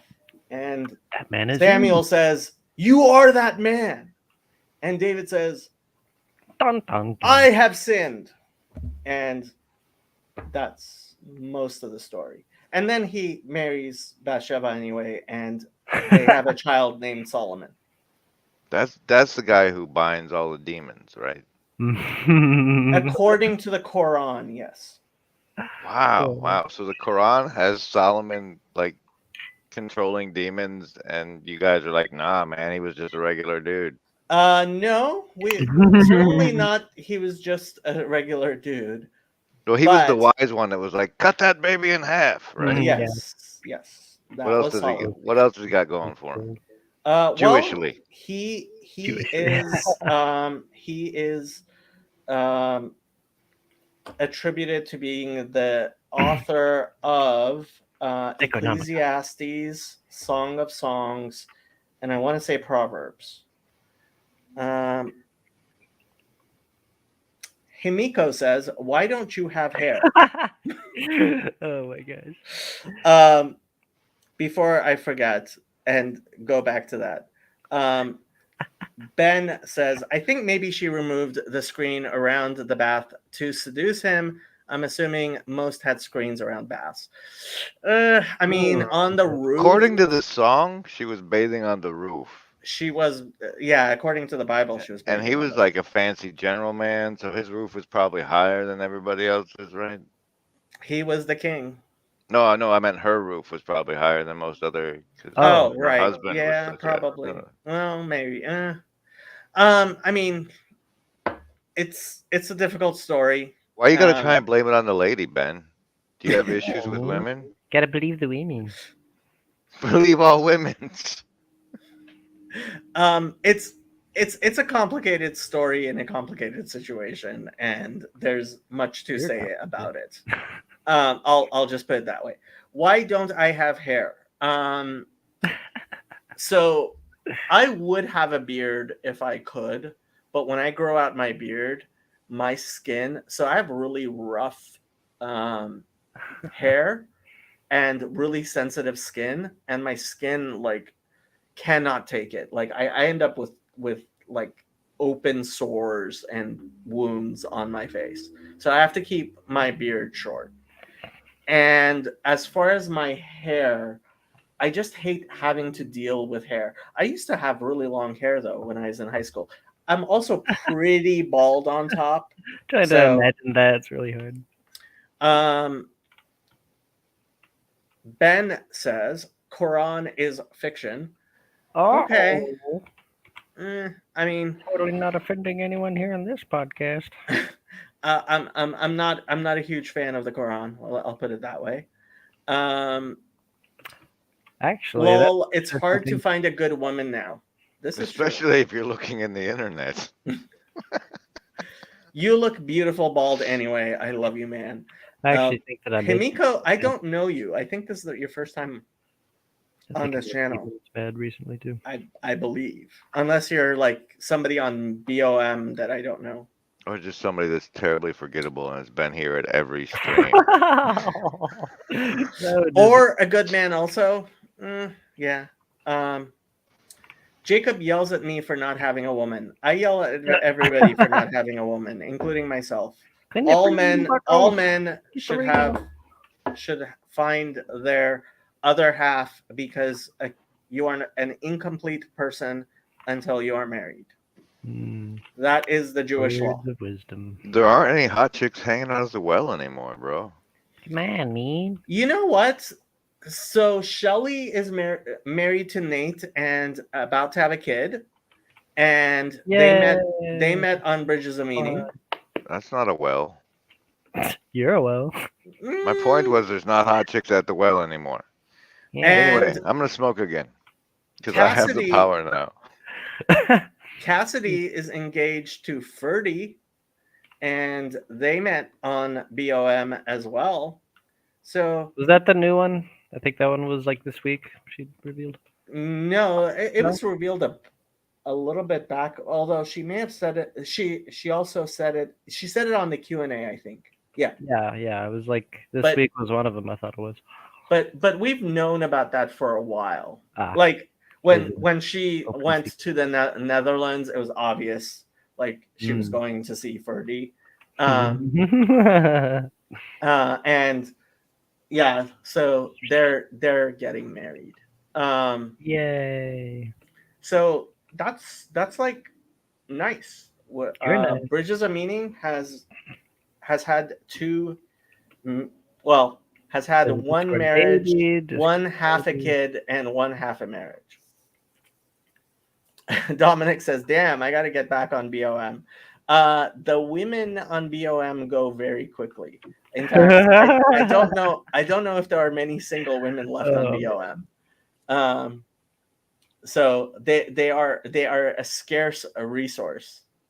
The only Discord server I've been on that has lots of females is Lex Friedman's Discord server, and when he showed up in voice chat, like bunch of women suddenly showed up. I don't know why, and started and started vying for his attention. Not sure why they would do that. I mean, it's not like Lex Friedman is very, very rich, good looking, Yeah. has a PhD, like, yeah, plays the guitar, has a black belt in Follow that guy, huh? judo or something, or is it Brazilian jiu-jitsu, something like that. Yeah, so Lex, if you want to find women, Lex's Discord server, which I haven't been on for a very long time. When Lex used to come on there, I don't know if he still does. I have not. I stopped using it. It was just really funny when he would jump into the voice chat. There you are. You can't add yourself back to the stream though, can you? No, but I can wave when I'm ready.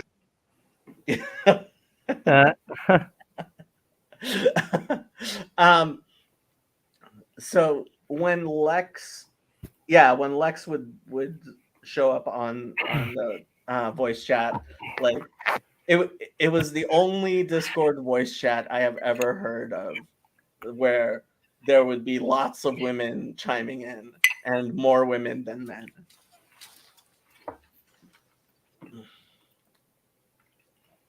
Okay, Grim is back. I was trying to change my name to my channel. Ah, the great and mighty Grim. You know, as does you it know. display your name?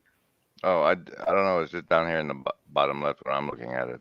Yeah, Maybe but I not. don't think it displays them. I Well, think that's what it was. I don't have it set to display Ask if you guys people's. could see if I was muted. That's good because I could do all sorts of things if you did. Oh shit, that's not the right one. But as you know, stop it. As you know, I offer people through my referral code an EMF beanie that gives them a plus to savings throws.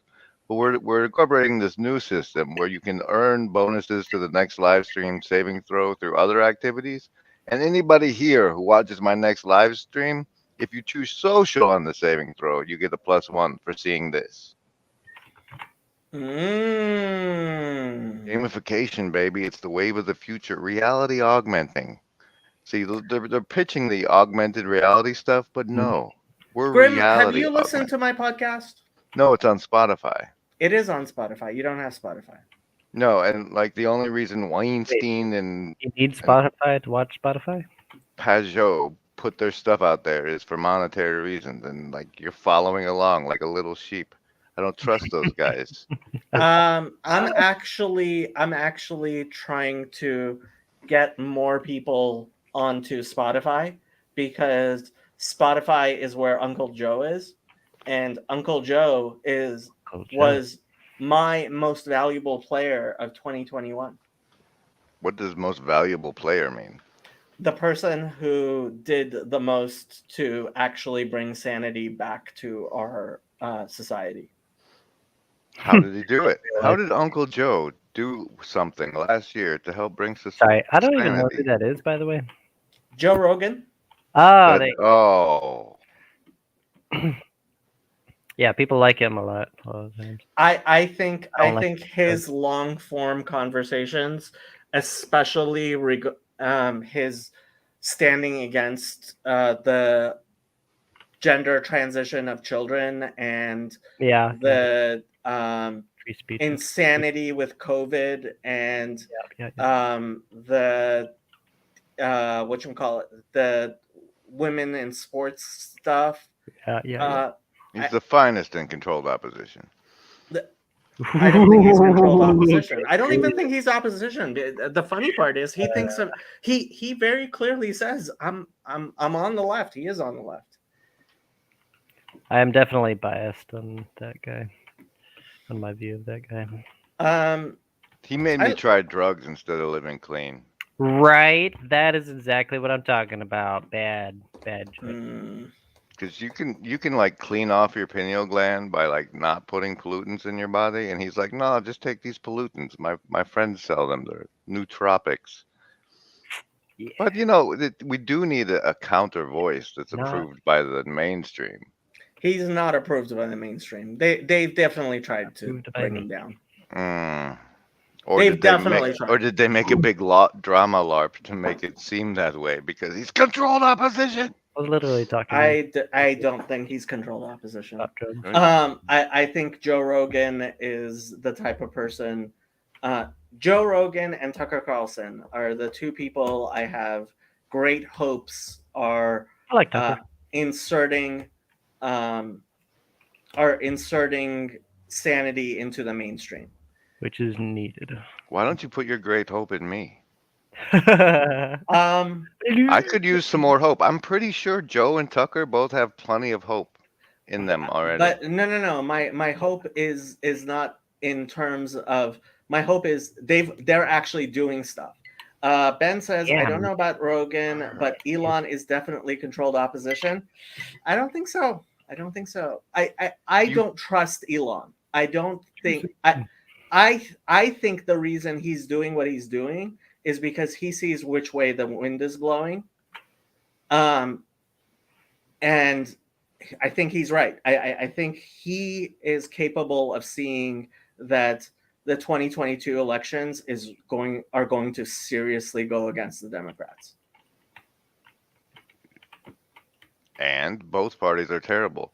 My question is, if the participation level drops far enough, can they no longer claim like consent, the rule of the consent?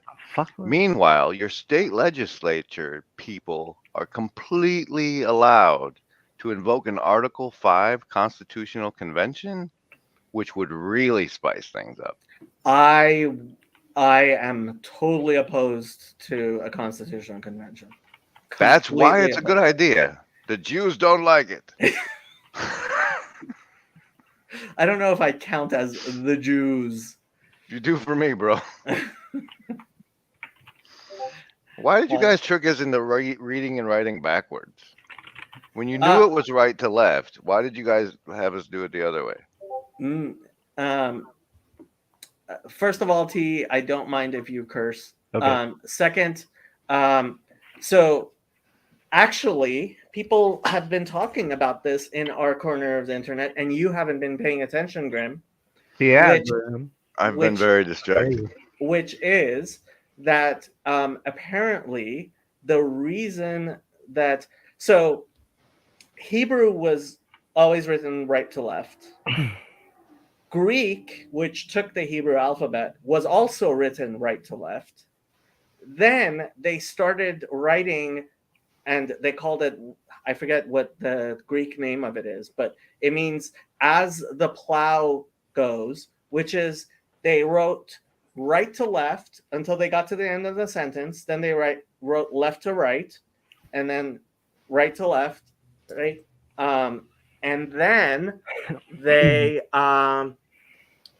they eventually moved to left to right, the Greeks, and that's how Latin ended up with that alphabet like that, left to right. And Ian McGilchrist has said that that's because of left brain, right brain. The writing I don't like writing right to left shows a dominance of the right brain, and it was switched to the left brain, or maybe it was the other way around. I forget which one it was.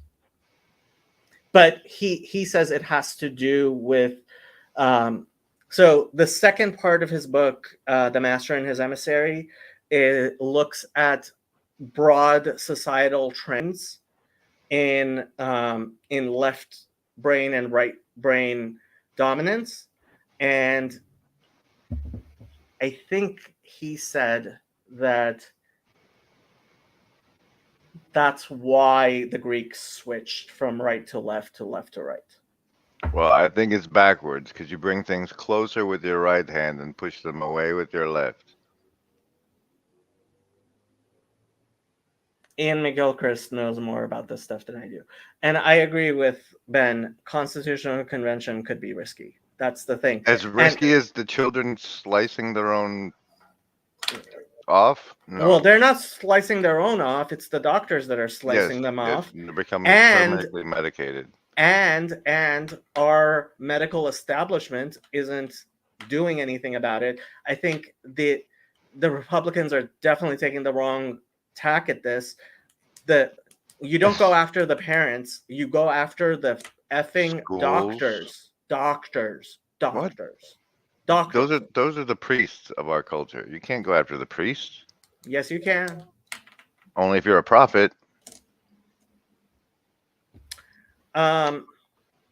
Ben says, I think it was Chuck Missler, I have no idea who that is, who said the languages after Babel on the west read left to right, on the right was right to left.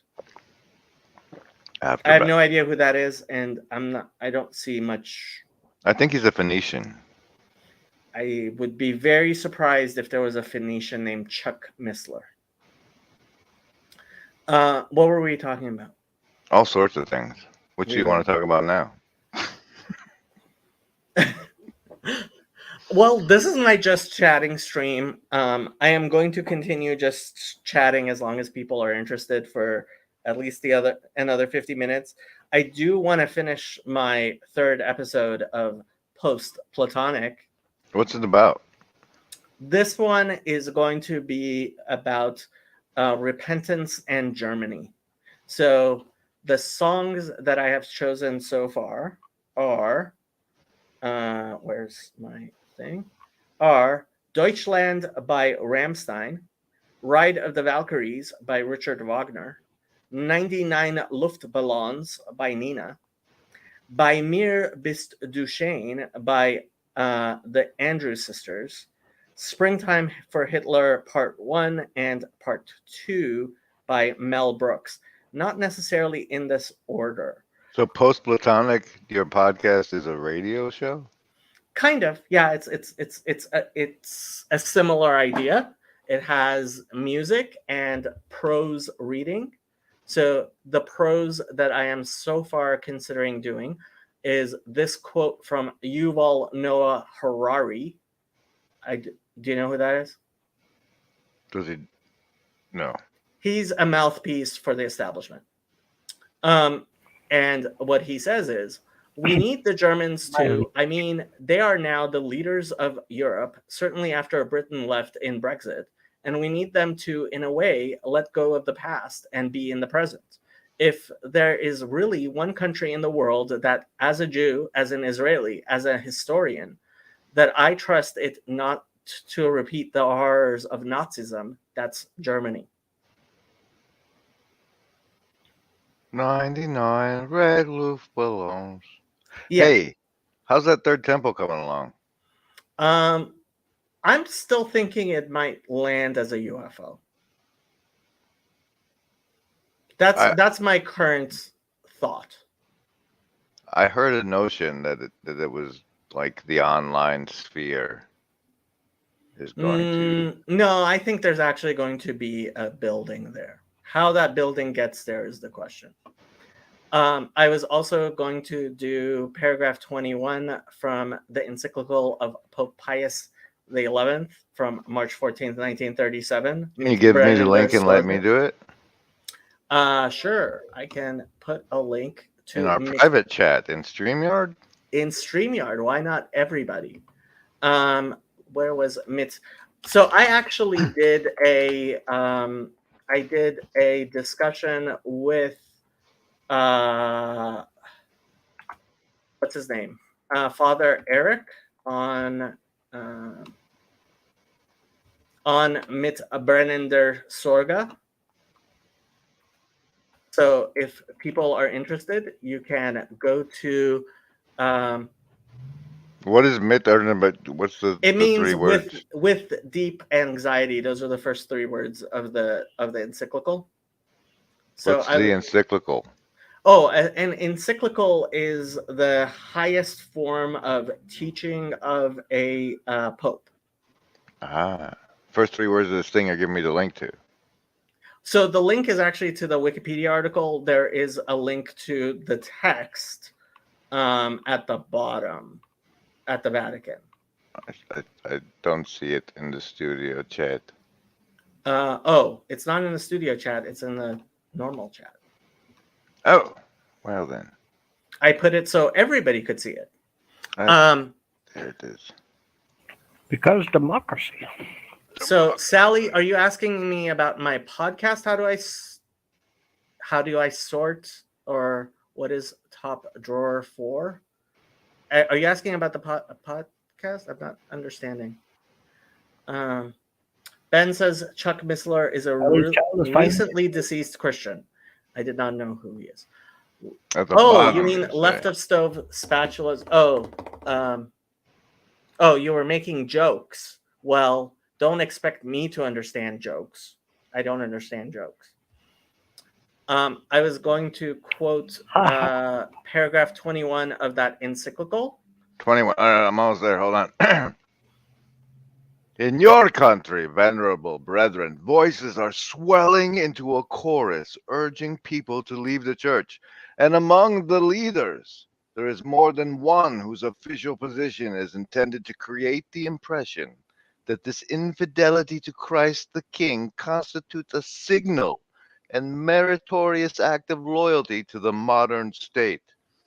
Secret and open measures of intimidation, the threat of economic and civil disabilities bear on the loyalty of certain classes of Catholic functionaries, a pressure which violates every human right and dignity.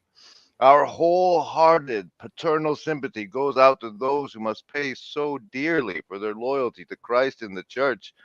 But directly the highest interests are at stake. With the alternative of spiritual loss, there is but one alternative left, that of heroism.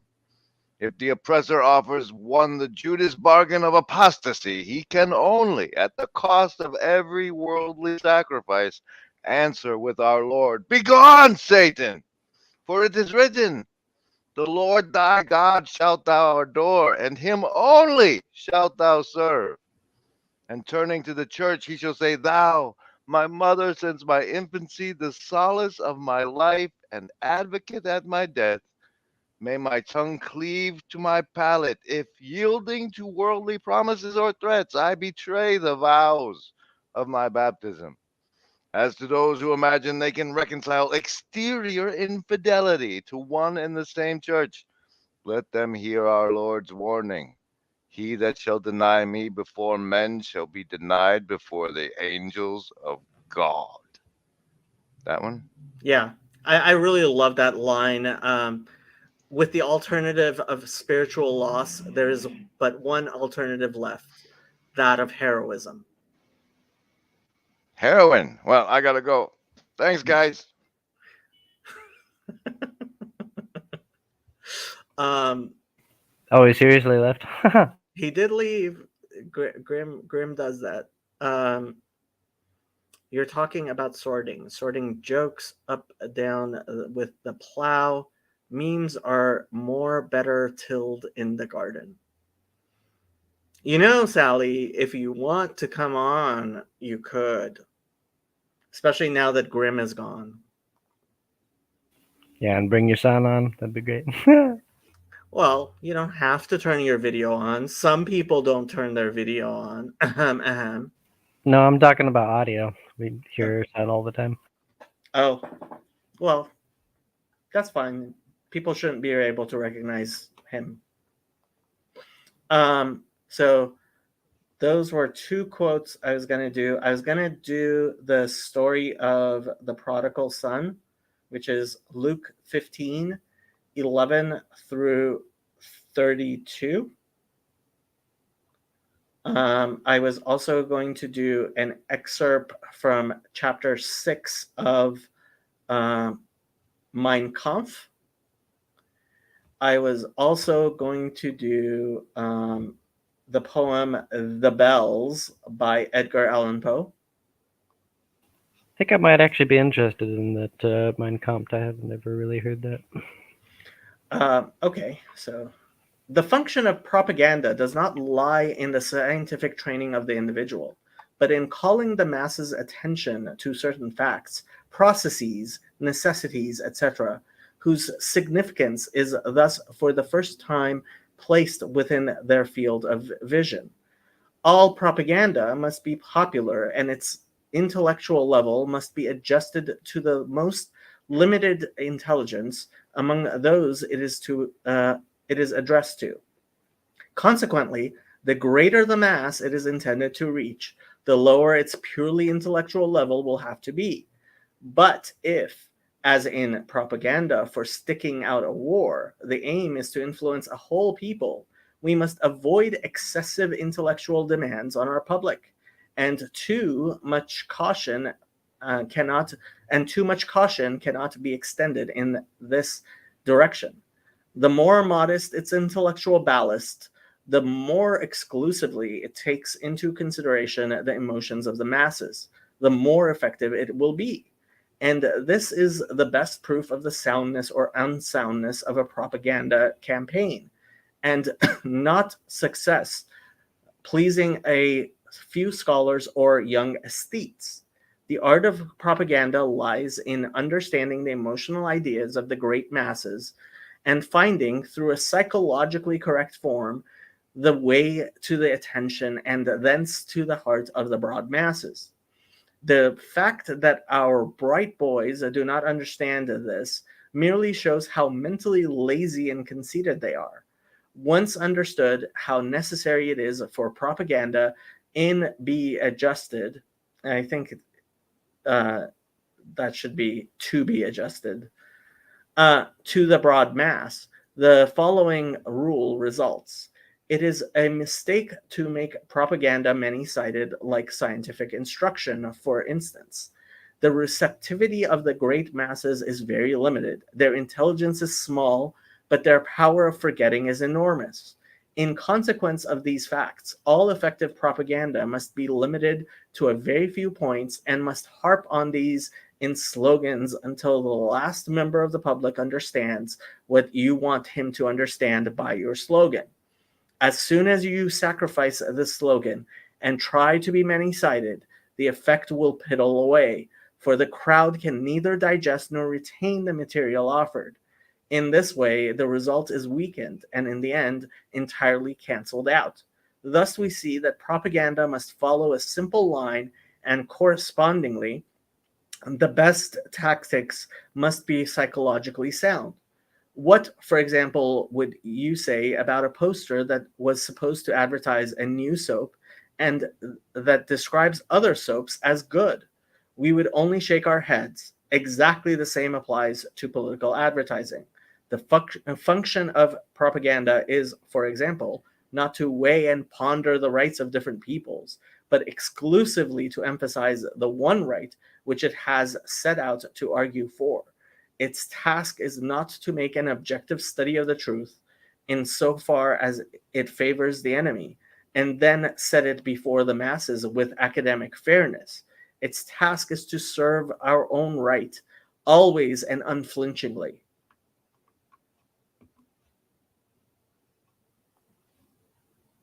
What do you think?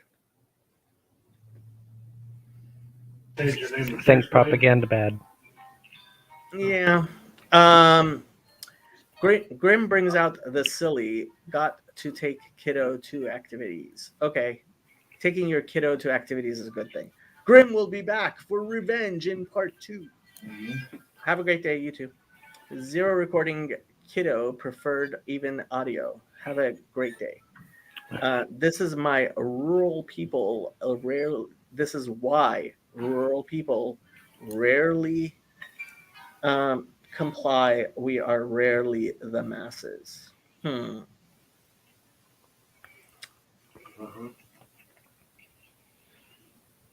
I guess. Anyway, so I was thinking of reading that, and Yeah, so through I my don't lens. know how much. Do you have any suggestions for other texts or Bible passages you would recommend for this I mean, of episode? course, Bible passage Philippians 2, since I've been thinking about mental stuff. But besides that, man, desiring God. I don't know if you like. You've talked to me before, but I don't know how much you understand that I recommend the book Desiring God. And I would absolutely love it to be read. I was not aware of that. Okay. I need a Bonhoeffer quote, and I was thinking of maybe quoting Pope Benedict XVI. I need to find a Bonhoeffer quote. You know who Bonhoeffer was? Into the book Desiring God. Who wrote Desiring God? John Piper. There's actually, he has a whole website and everything. DesiringGod.org.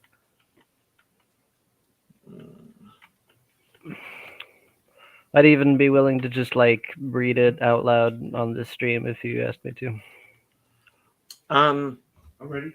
The whole book? I don't have copyright. Well, probably not the whole book, but like even I think the first couple of pages are pretty freaking good, and I'll probably just pick out some other things, single sentences, maybe up to a paragraph, or not. Yeah, not thinking That that might be the best. Bonhoeffer quotes. Let's see. This looks like a nice long quote by a Bonhoeffer. Should it be ours to drain the cup of grieving, even to the dregs of pain at thy command, we will not falter, thankfully receiving all that is given by the loving hand, thy loving hand. But should it be they will once more to release us to life's enjoyment and its good sunshine, that which we've learned from sorrow shall increase us, and all our life be dedicated as thine. This is a poem. I'm not looking for a poem to read.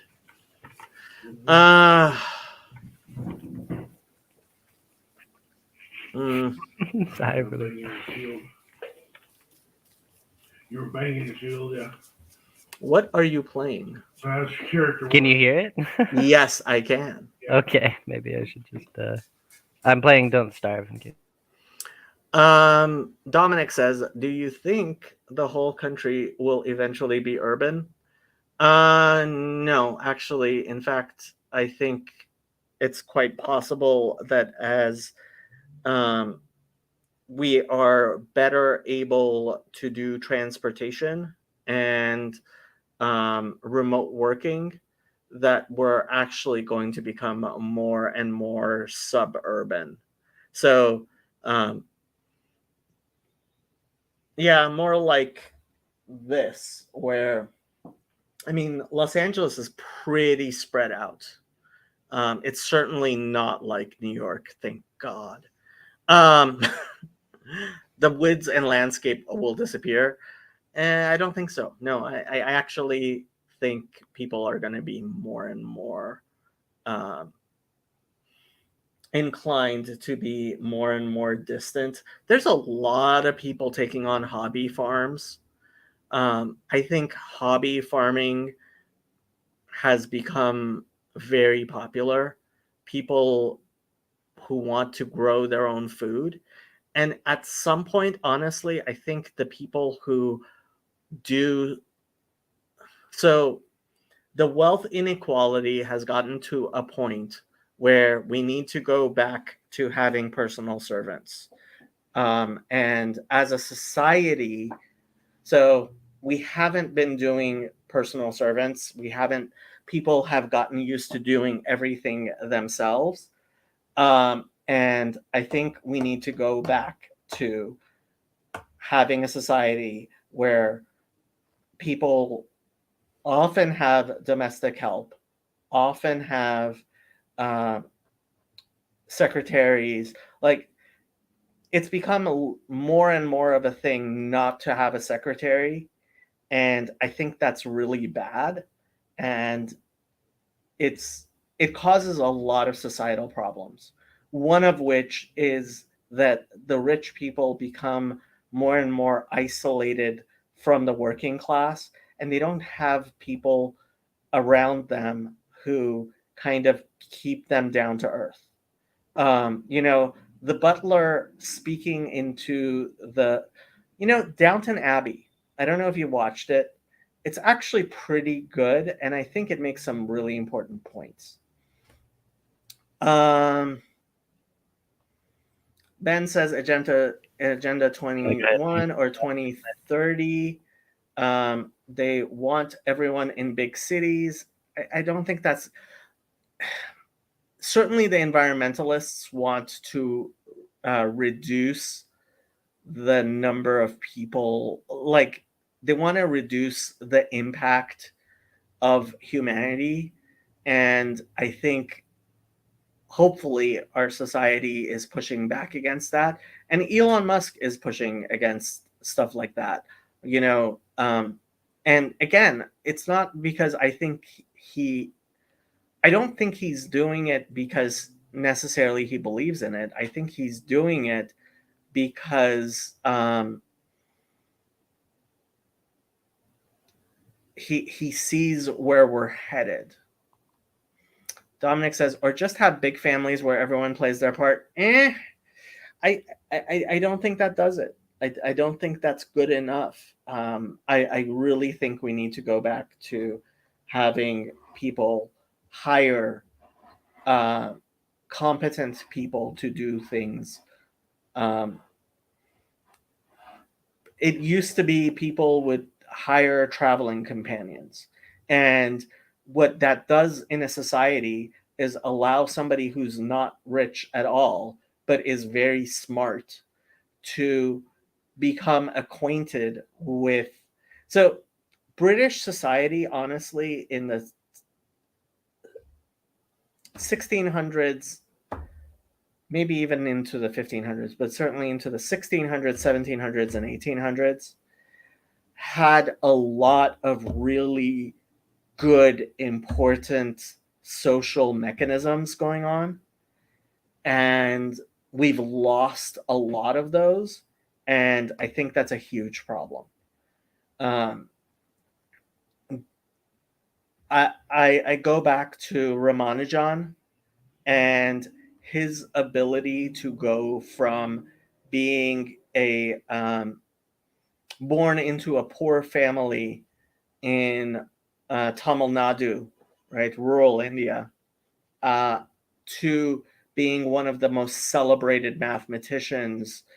I believe he was at Cambridge, might have been at Oxford, but in at mathematical academic life in England, right? And having that capacity to exploit human resources, really improves society incredibly. It provides people with opportunity. It helps distribute wealth more equitably. It's honestly, the more I look at it, the more I see a lot of mistakes that our society has made, including the nuclear family. But yeah, I mean, families had domestic help, and that is glue that helps keep societies together. Ardlian is new here. I have never seen you before. Ain't building no pyramids with labor hire casuals. No, honestly, I don't think. I mean, I think capitalism really showed that that you can, in fact, use hiring casuals to achieve things. I mean, there's definitely problems. Eric Weinstein talks about embedded growth obligations, but look, this we built the Empire State Building without slaves, right? We built New York City without slaves. We've built many great things. I mean, whether our railroads were built without slaves is a little bit thing, but the Golden Gate Bridge, no slaves. The so no, I don't think it's true that you can't have great things built like that. Well, yeah, that's why aliens built the pyramids.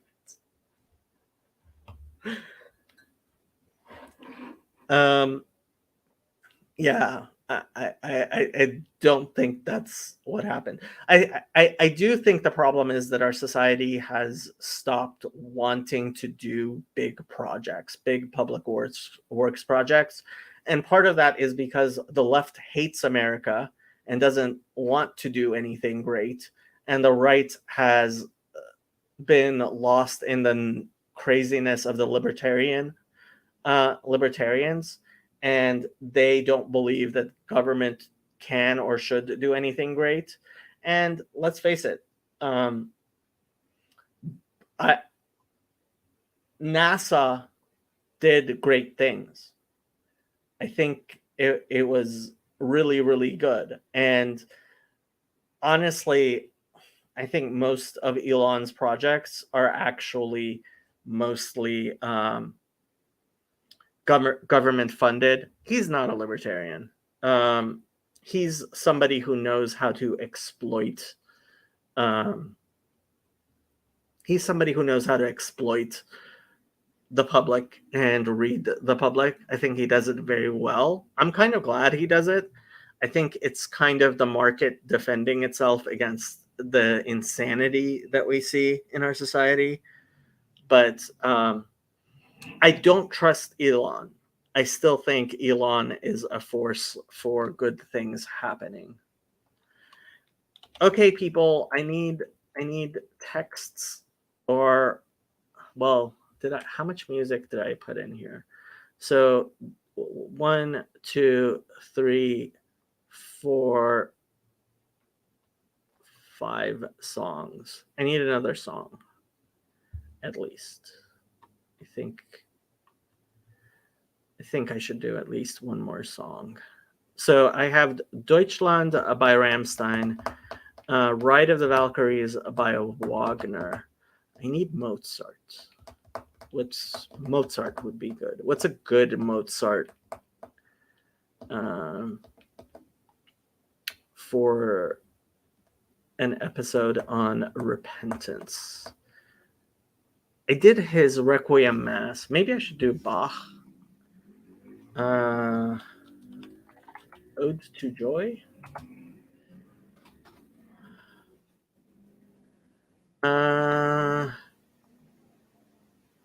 Maybe I should do Ode to Joy.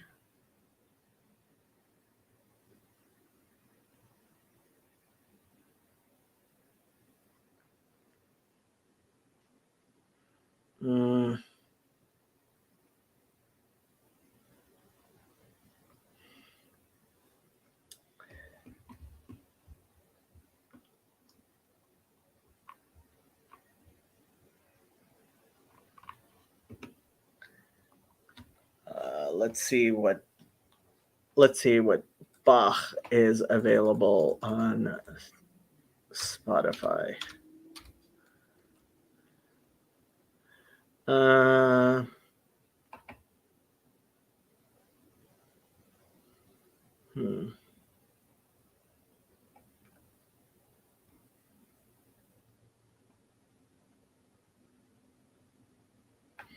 maybe Beethoven.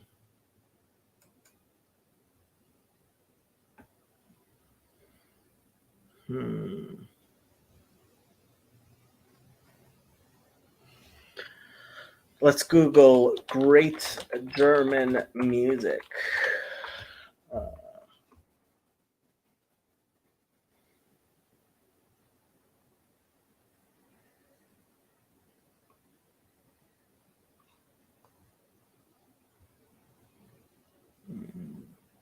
So Bach, Handel, Beethoven, Mendelssohn, Brahms.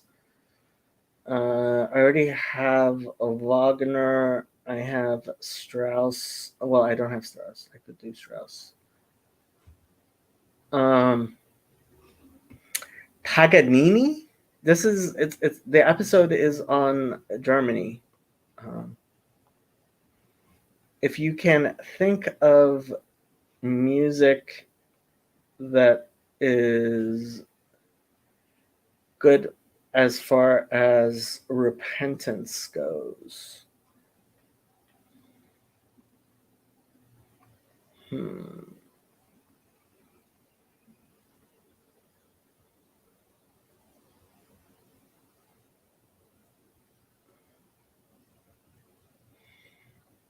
I don't know that much about music. That's the problem.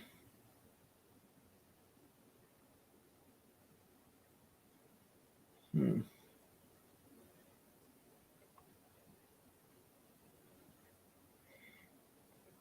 Hmm.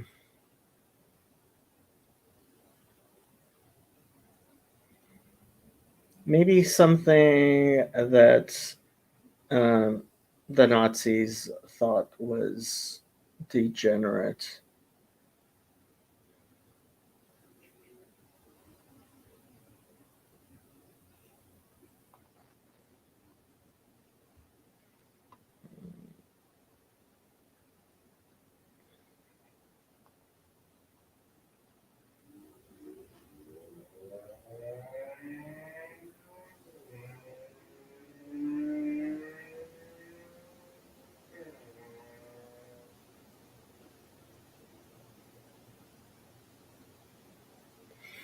Maybe Mendelssohn's music from A Midsummer Night's Dream.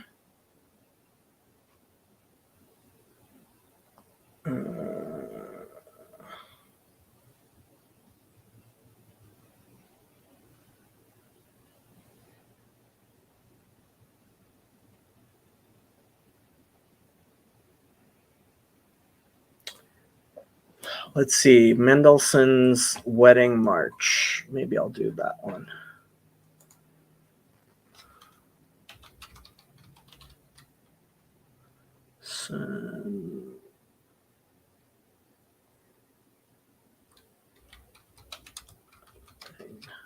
March.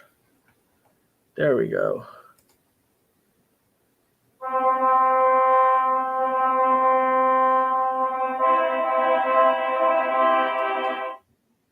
Yeah, that sounds like something. Yeah, so I'm gonna do that.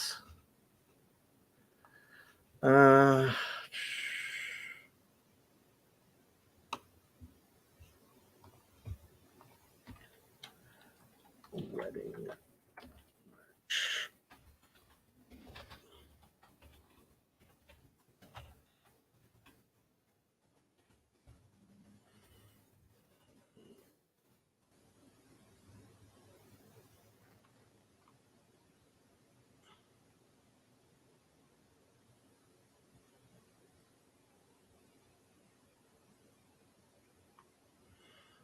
Question is, which version?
Okay. I have all the music that I want. By the way, if anybody has anything they want to talk about, Ardlian says, probably not relevant, but one of the nice songs from that era is Lily Marlene. I don't know that song.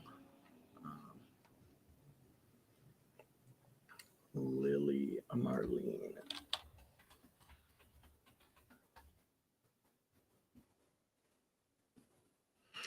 Lily Marlene is a German love song that became popular during World War II throughout Europe and the Mediterranean among both Axis and Allied troops.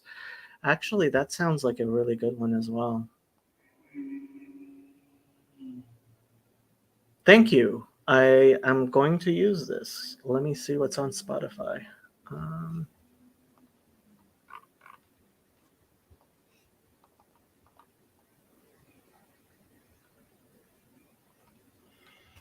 I should probably also read the lyrics.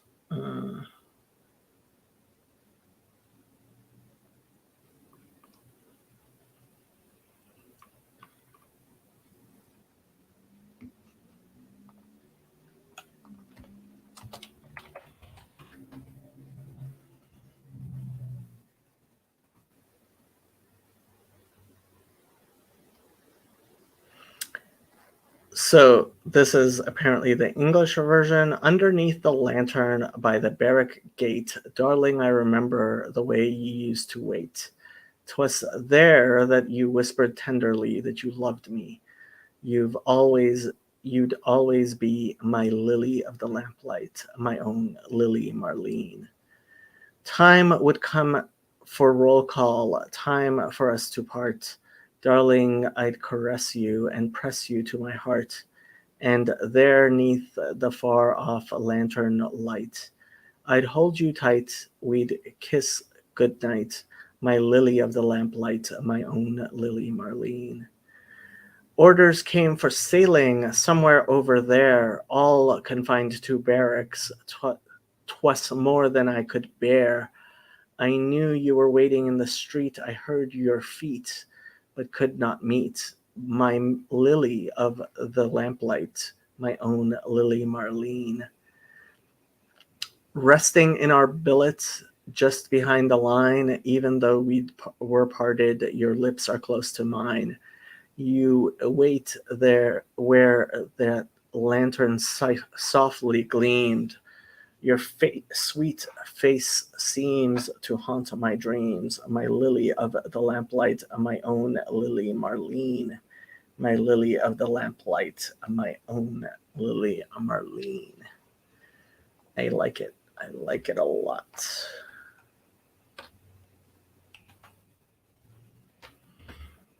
Marlene Dietrich.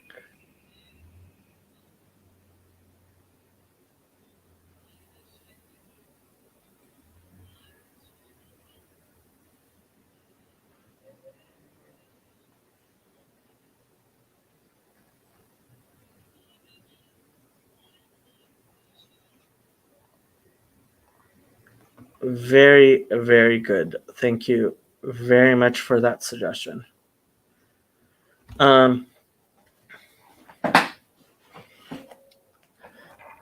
Okay. So we have. I want to start with Deutschland by Rammstein. It makes sense to me to do Ride of the Valkyries next.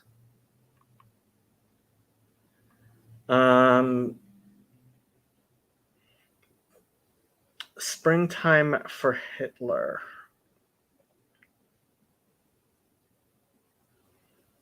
Part 1 and Part 2.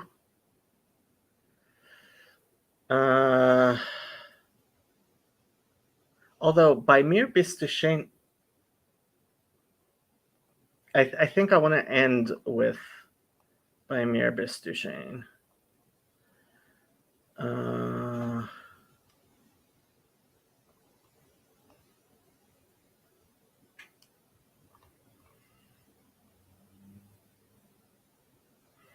No, maybe I think I'll move A Midsummer Night's Dream up.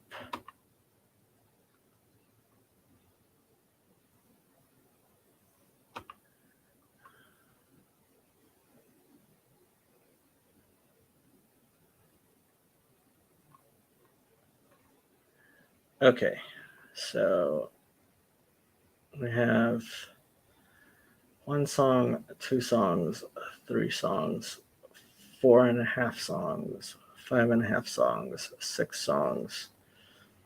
Yeah, I think I'm gonna get rid of By Mir Bistershane. Or should I get rid of Springtime for Hitler? I want to keep comedy in there, but I don't know. What do you guys think? Yes, comedy, no comedy? It's not a German song. I mean, it's an American song, Mel Brooks. But it's a heavy subject we're talking about. I don't think I have enough texts either. So Yuval Harari, Mitbrander Sorga. Oh, there's that famous thing. They came for the communists, right? For the Jews poem. First they came.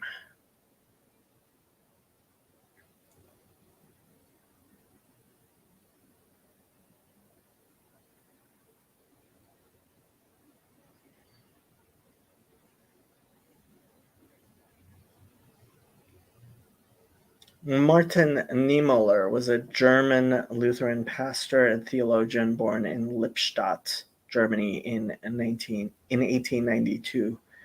Niemöller was an anti-communist and supported Adolf Hitler's rise to power. But when, after he came to power, Hitler insisted on the supremacy of the state over religion, Niemöller became disillusioned. He became the leader of a group of German clergymen opposed to Hitler. In 1937, he was arrested and eventually confined in Sachsenhausen and Dachau. I think that's how you say it.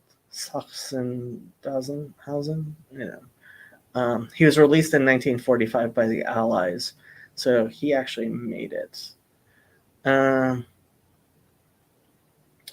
know what? Instead of the thing, I'll actually read the actual quote. Speech, Niemöller speech for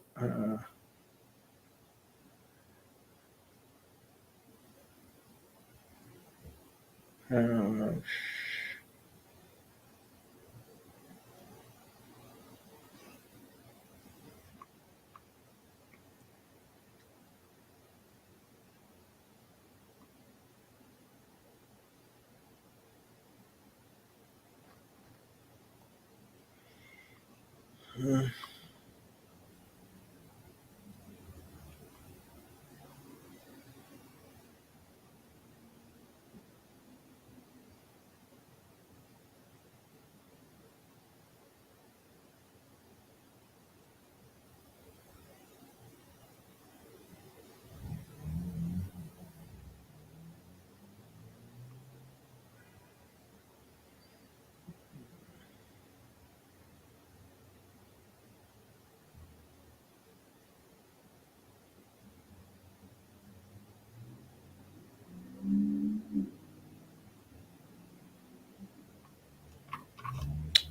me see if I can find his actual speech.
if anybody has comments or suggestions, do let me know.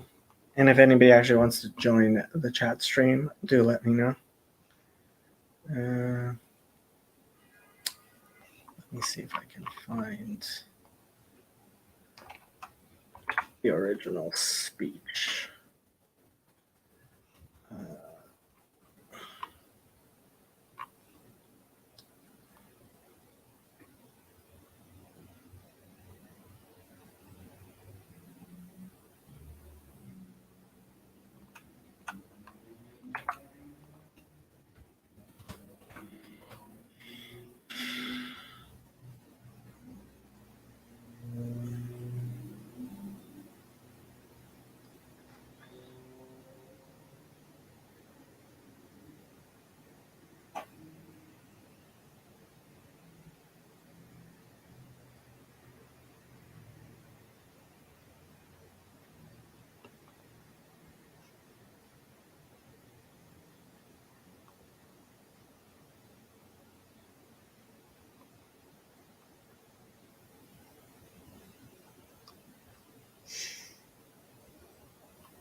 Well, if you guys aren't going to say anything, I am going to end the stream in a few minutes.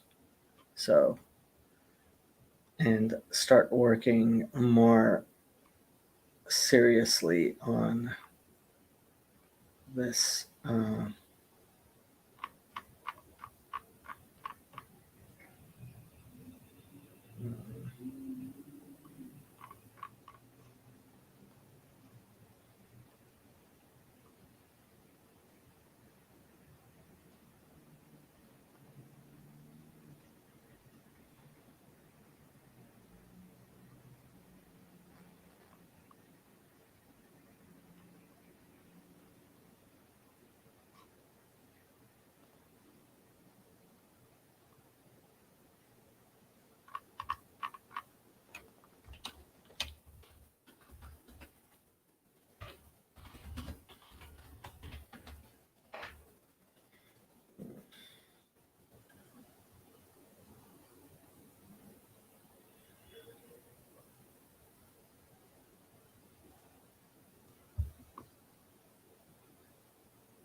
Okay, people.